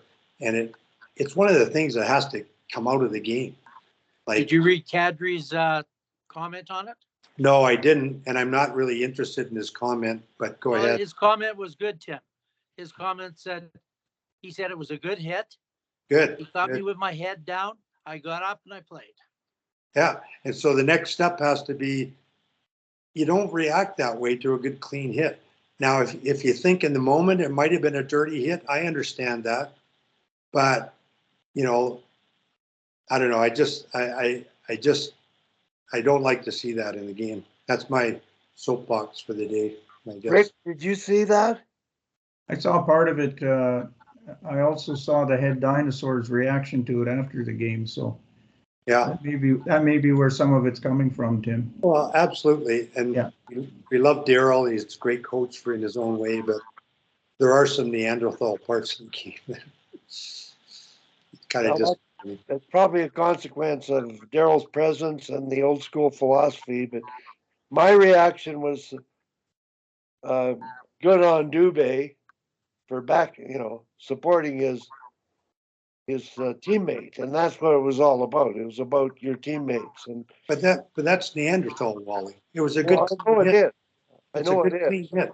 And that's the other thing that's disappointing to me is, of course, all of the press jumps on that same bandwagon. Oh, it's great. The Flames are sticking up for each other and everything else. It's like, I have no problem with them sticking up for each other, but not when it's really unwarranted. And this is my opinion. Like, you know, I don't know, but it's not good for the game. I don't think when it's a clean hit. But question, Tim, was it unwarranted on the first viewing or was it after several slow motion replays? Because, and I say that because on the hit on, not on Calgary, but the first hit, I forget who it was even on, but there was that extra little elbow quasi headshot that was there as well. And I'm suggesting that on first glance, it would come off in the heat of the moment as a dirty hit that needs to be addressed.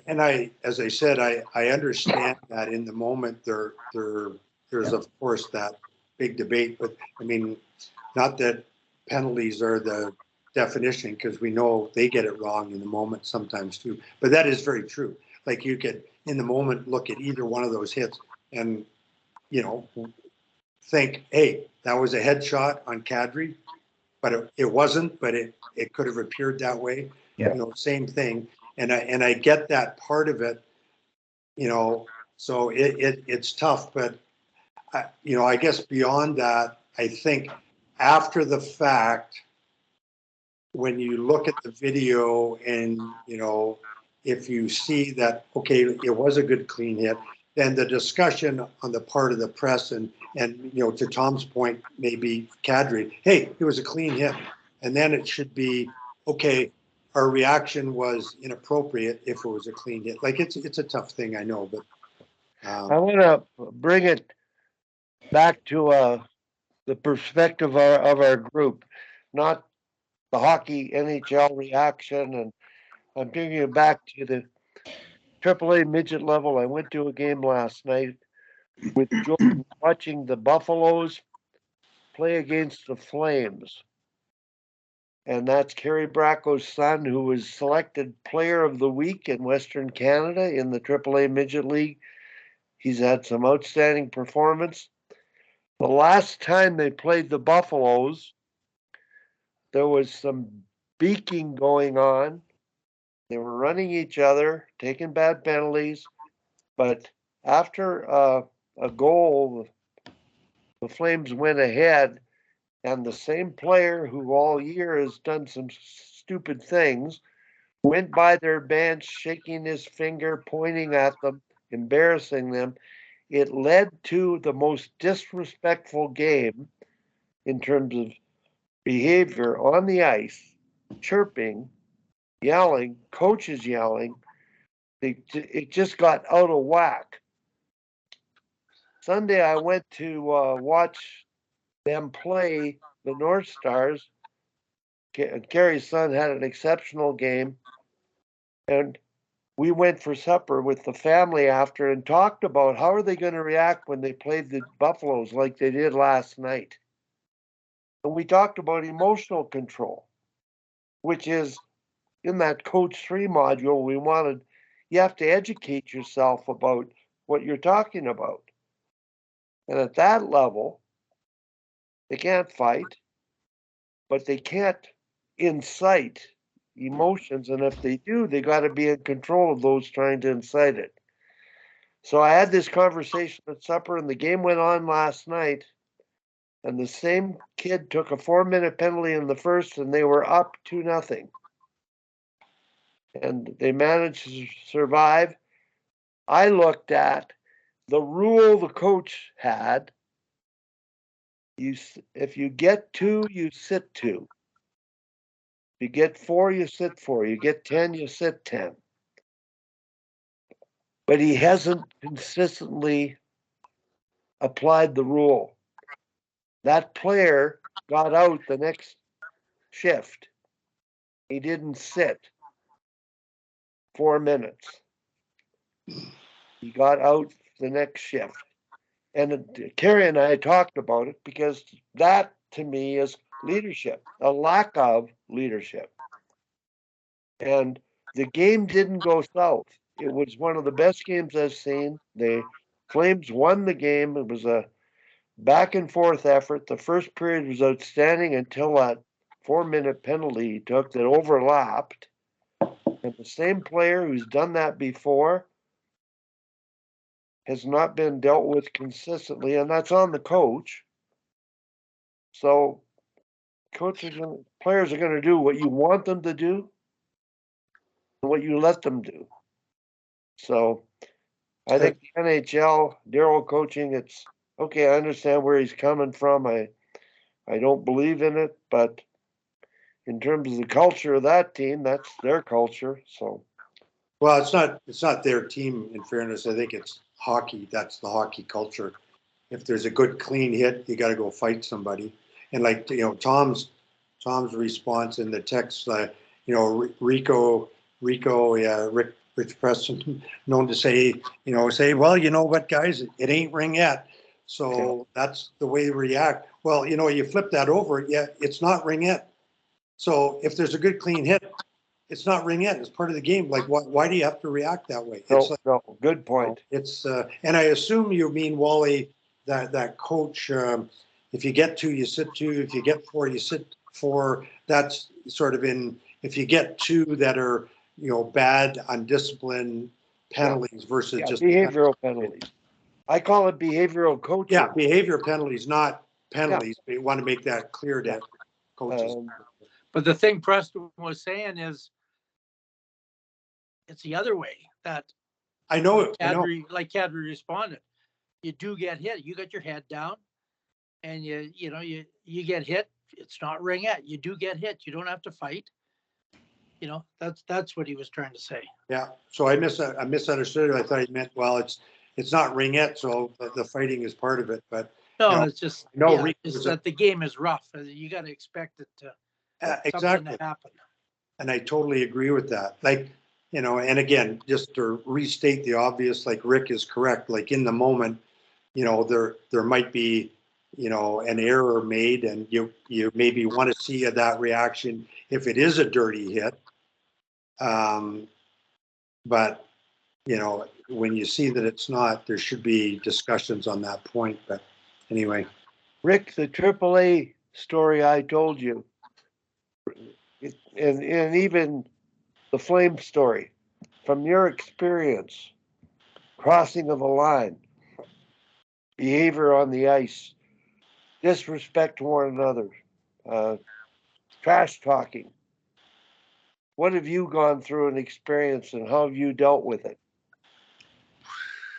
Well, as Tim alluded to, if the 4-minute penalty or the 2-minute penalty that he took, if it was for undisciplined play, and if you took a 2-minute tripping penalty, he's not going to apply that discipline of the second 2 minutes to that. It leaves him some latitude, but you know, just speaking from afar. I'll be back. I've got the repairman here. I'll be right back. Go ahead. I'll listen to it after. You can tell the group. Fair enough. If you're going to have a rule and you've got a player who's consistently walking the line or just edging over the line or blatantly crossing the line, you need to discipline him. Otherwise, why have the rule? Whomever. And it doesn't matter. I mean, I was going to ask the question, you know, where does this player stand? Is he a leading scorer, hot shot type player that, you know, just expects to get special treatment, and do you accommodate that? Or is he just a 19th, 18th guy on the roster that I think a lot of coaches treat those two situations differently. In my experience and in my doing, I didn't care. Actually, I hoped it was the top end guy that tried to break a rule early, so I could put the message out there that we're quite sincere about this and we mean what we say, because everybody else gets that lesson too. So.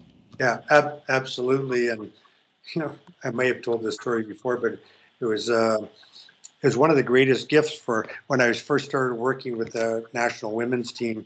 in 2004, my very first camp with them. We had a couple of teams at camp. The Swedes were there, the Russians. We were playing a little tournament, and the team we were coaching. And I don't think Goyetti would mind me using her name, but you know, quite innocently, she was late for a meeting, a team meeting, on one of the days, and you know, the coaches that were involved with the team, myself and I think it was Margot, maybe it was the other coach, I'm not sure. We obviously decided, hey, you know, it's Danielle Goyette. She's late for a meeting. We have to discipline her, because if it was somebody else, we likely would. We have to, you know, talk to the team, talk to Danielle. Hey, Danielle, you're late for a meeting. You're going to sit out. I think it was, we made her sit out the first period or whatever it was, and it was actually one of the greatest gifts to the team as a whole, because here we had one of the greatest players in female hockey, the leader of our team. She's late for a meeting, and we imposed the penalty that we felt was fair, because it was an innocent situation. But it was a gift to the group that, okay, the rules apply to everybody, and not just some people, and it's critically important for all the coaches out there. And the other story I wanted to tell really quickly on this topic was, and I hope Wally comes back, but I was mentoring a AA team in Cochrane about 4 years ago when I was working with P3, and I was mentoring the Cochrane group, and they were playing a game, and there was a tremendous hit in the game coming across the middle. One of our guys on our team just completely annihilated one of the other players, and actually got a 5-minute major. It was a blindside hit, and which was the correct call. And to the other team's credit, even though in lots of ways it was a clean hit, but the referees chose to give him a 5-minute major, the other team reacted by getting in the player's face, pointing fingers, yelling, screaming, but there was no fight. There was no immediate, I'm going to come in and beat the crap out of you. And in lots of ways, it maintained the temperature of the game. It didn't get out of hand, because A, a penalty was called for a very violent hit, but B, more importantly, the other team maintained their composure and made a statement in a positive way. And I remember going to the other team's coach after the game and saying how impressed I was with both him as a coach and as a staff, and as of their team, that they did react that way, and that they made their displeasure known, but they didn't let the behavior degrade to a very low-level common reaction, which I was kind of glad to see. But just an interesting story. So, so I'm not sure where we are here, whether we end off. We can wait till Wally, or wait for Wally to come back. But I just ran across one. I'm pretty sure it's a 15-goal game. I think you used to do it. Oh yeah. The 15-goal drill. Yeah. Yeah. And I'm kind of looking to see if I have a video of it. I've got the write up of it, but no video. That was the 2-on-0, 2-on-1, 1-on-0, 2-on-1, 3-on-2. Yeah, breakaway. No, breakaway. We had a breakaway back. And a breakaway to close. Yeah. And then breakaway at the end, I think. Yeah, breakaway at the end with the D chasing. Yeah, and then you start over 2-0. That's right, Rick. 2-0, 2-on-1 back, and then a 3-on-1 with the defending D 2-on-1, trying to make it a 3-on-2 with a chaser. Yeah. Then great drill, fun drill, scoring drill, tempo drill. I used that a lot to close practice in lieu of a bag skate. Yeah. For skating lines. I remember players enjoyed the hell out of it. They worked hard at it because it was fun, and they got the cardio out of it. Perfect. Yeah. And we used to, Tom, at UFC, you remember, we used to time it all the time. Like, stopwatch goes on at the first pass for the first 2-on-0, and it was to see how fast you could get to 15 goals. And, you know, of course, there's a 7 or 8 or 10-minute limit on the drill anyway. But I remember our UFC team one year got the 15 goals in, I think, just under 3 minutes or something like that. That's amazing if they did that. Yeah, it was somewhere around 3 minutes, but it's fun to time it because it really puts an enhancement to the tempo of the rushes up and down the ice and the back checking. So it's a fun drill, one of the best. Yeah, I got it out of this. I don't know if you can see that or not, but that's the old Team Canada 40 best drills. Still got it. Yeah. So one of their, you better diagram than I drew of it then. Yeah, I can send it to you, Tom. It's a definite head scratcher of a diagram. You need about 4 pages to write it out, but yeah. But it is a I've good got drill. 2 different diagrams, but yeah. You know, it can be very simple. You say to the players, you guys are going to, you know, you can, and then work through it. But yeah, it's tough to write it all out. yeah. But we do one drill that I asked to be changed just a bit. It's a game. Because I got this friend, Dale Lamoureux. And you know that big figure 8, you know, everybody does a figure 8, you blow the whistle, everybody goes hard. It was used to be used quite a bit. Well, it was the junior A, it was the Cowboys who, because of this, became the Canucks. He ran into his best friend. The guy went down, hit his head and died. And so I asked my coaches, maybe because we were doing this game, it's called bench ball. So numbers are called out and they go opposite directions. And there's a puck in the middle of the race after they've done it, but they're skating full speed at each other. And I just thinking, geez, if somebody hits. So I asked that we, you know, come out the bench, go touch one board, come back, touch the other, because there's a fitness thing about it. And then put the puck in the middle. They can race for that puck in the middle, just for, you know, safety's sake. Yeah, and that very, very similar, Tom. You know, the drill that we ran a lot at UFC, and I really love the warm up, sort of the continuous regroup, forecheck that I love, with a coach standing at the red line, and same thing. Players are at the hash marks on the far side, and you throw a puck across the ice, and you know, 2 players from each team are racing for it, but the safety factor comes in. And like for me as a coach, I would always sort of definitely favor one side and alternate sides. So it's like the first time I'm going to throw that puck out. And so this team is probably going to get to it, almost certainly going to get to it first, and then start their regroup sort of thing, instead of just throwing it in the middle where there's a full-on race that's, of course, really very dangerous and needs to be avoided. And I stopped doing that drill like you did. And I thought I loved it. Is 2 1-on-1s at once, and they play 30 seconds, and every 15 seconds a whistle goes. I think it was you that did it. Yeah, I was afraid of the collision there too. Yeah. Tom, I watched your practice the other day, and it made me think of safety. There was something that you went on that was risky that I talked to Cassie about after. But then,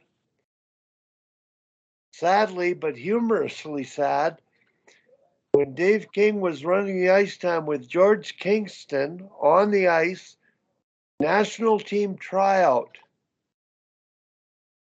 the team started skating backwards.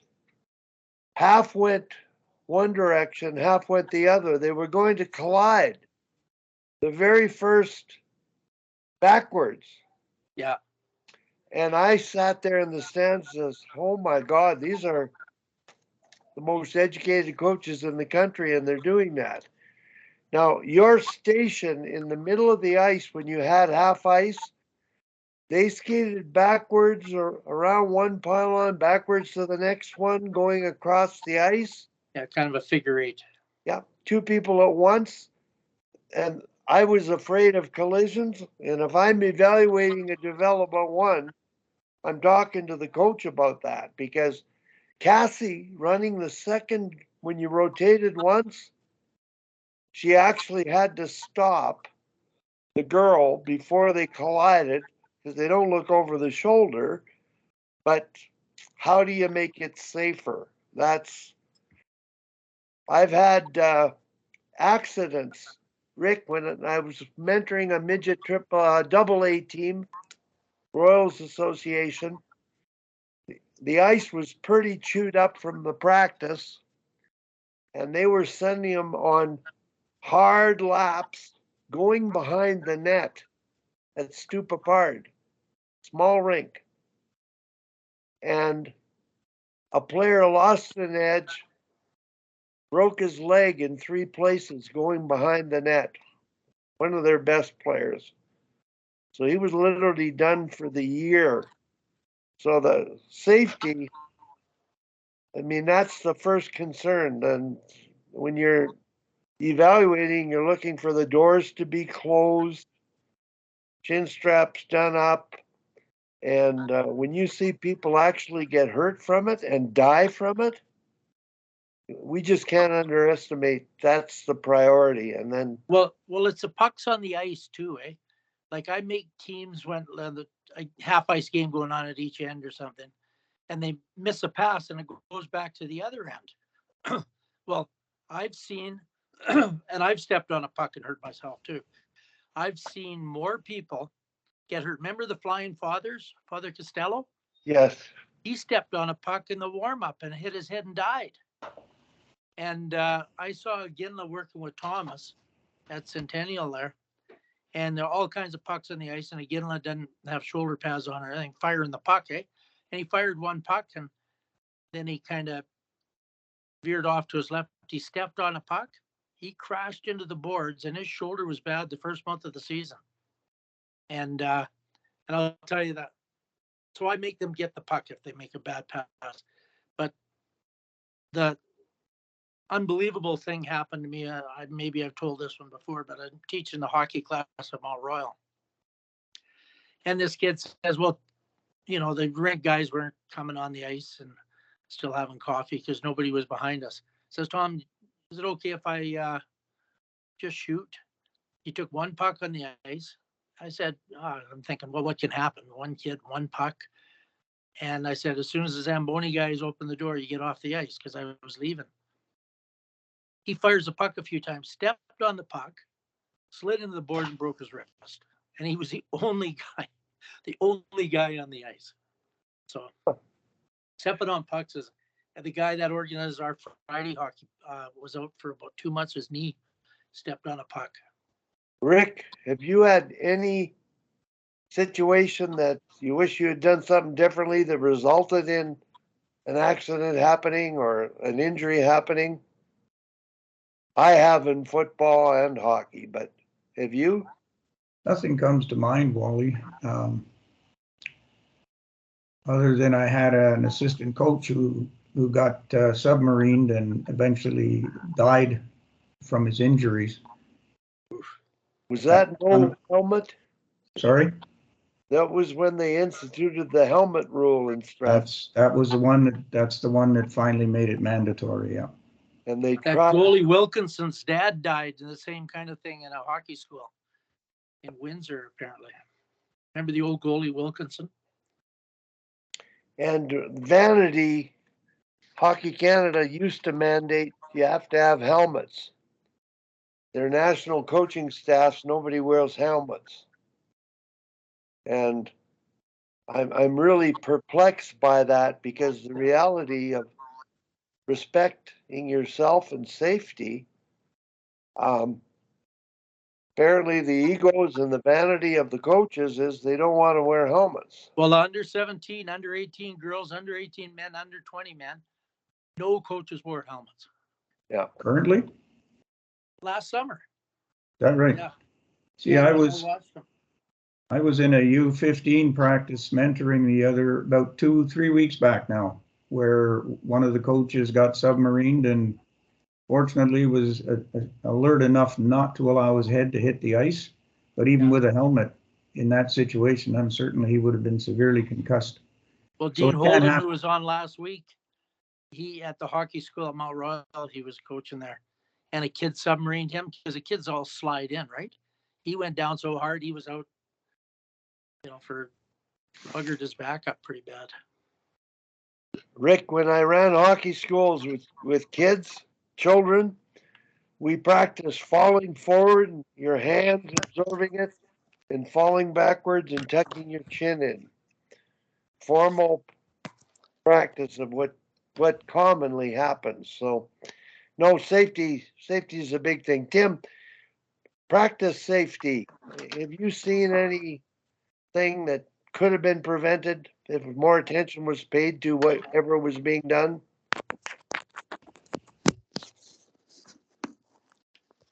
Your speaker, Mike, Tim. Mike, Tim. Like Rick, nothing really comes to mind. Obviously, I've seen some practice injuries, but not really as a result of sort of a poorly designed drill, more from knuckleheaded players than bad design. Can't think of anything.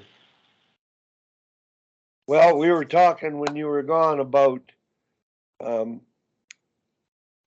Rick had a coach that fell and. No, I heard you. Well, I was just Okay. here tending to the old cat, but Anyway, the safety idea. I'm doing the development 1 evaluation, and they're sort of the things that you can just check off. But when I do coach evaluations, I just don't do the checklist. I do it, but I pay more attention to the art of what they're doing and connectivity of what they're doing to the game and the teaching points. And I'm finding that the teaching points are too general. They're not specific enough to the tactic or the skill. For instance, the teaching point in this drill is passing, not targeting, maybe not handling the puck before you pass at this age. They don't do specific little details. So when I get involved, everybody puts down teaching points, but they're not really just a statement of you're practicing passing, you're practicing turns and evasive tight turns. Well, there's a teaching point, the evasive tight turn, and he deliberately did them around pylons. But the head didn't turn first. That's a biomechanical thing. Tom did tight turns in the neutral zone, and I talked to him about add the fake in before the turn. That's a deliberate practice step that translates to the game being tactic being more useful in the game. Now, is it too much to expect doing that with today's coaching education when you evaluate them? Or do you just let them go with tight turns are enough, passing is enough? Rick, Tim? I, for one, I like the details of it. I'll give you an example. One of the teams that it's a midget or a U18 team. I asked him, I don't know, a month or so back to send me his practice plan. And I wasn't going to be in attendance, but I critiqued it and sent it back to him. And his answer back to me was when his son saw what I'd written, he said, that guy doesn't miss anything. Mm-hmm. Which tells me that they're not accustomed to working at the details of the game. It's skate, shoot, pass, whatever, but don't worry about the fine points. And I'm one of those that, like you, Wally, probably, and maybe you, Tim and Tom as well. I don't know you fellas as well, but it's the little details that make all the difference. And you need to emphasize those and reinforce them in the practice environment so that they're practicing the skill properly, not poorly. Yeah, it sort of comes down to knowledge and education, Wally, too, to a large extent. Like, good point, Tim. Yeah. You know,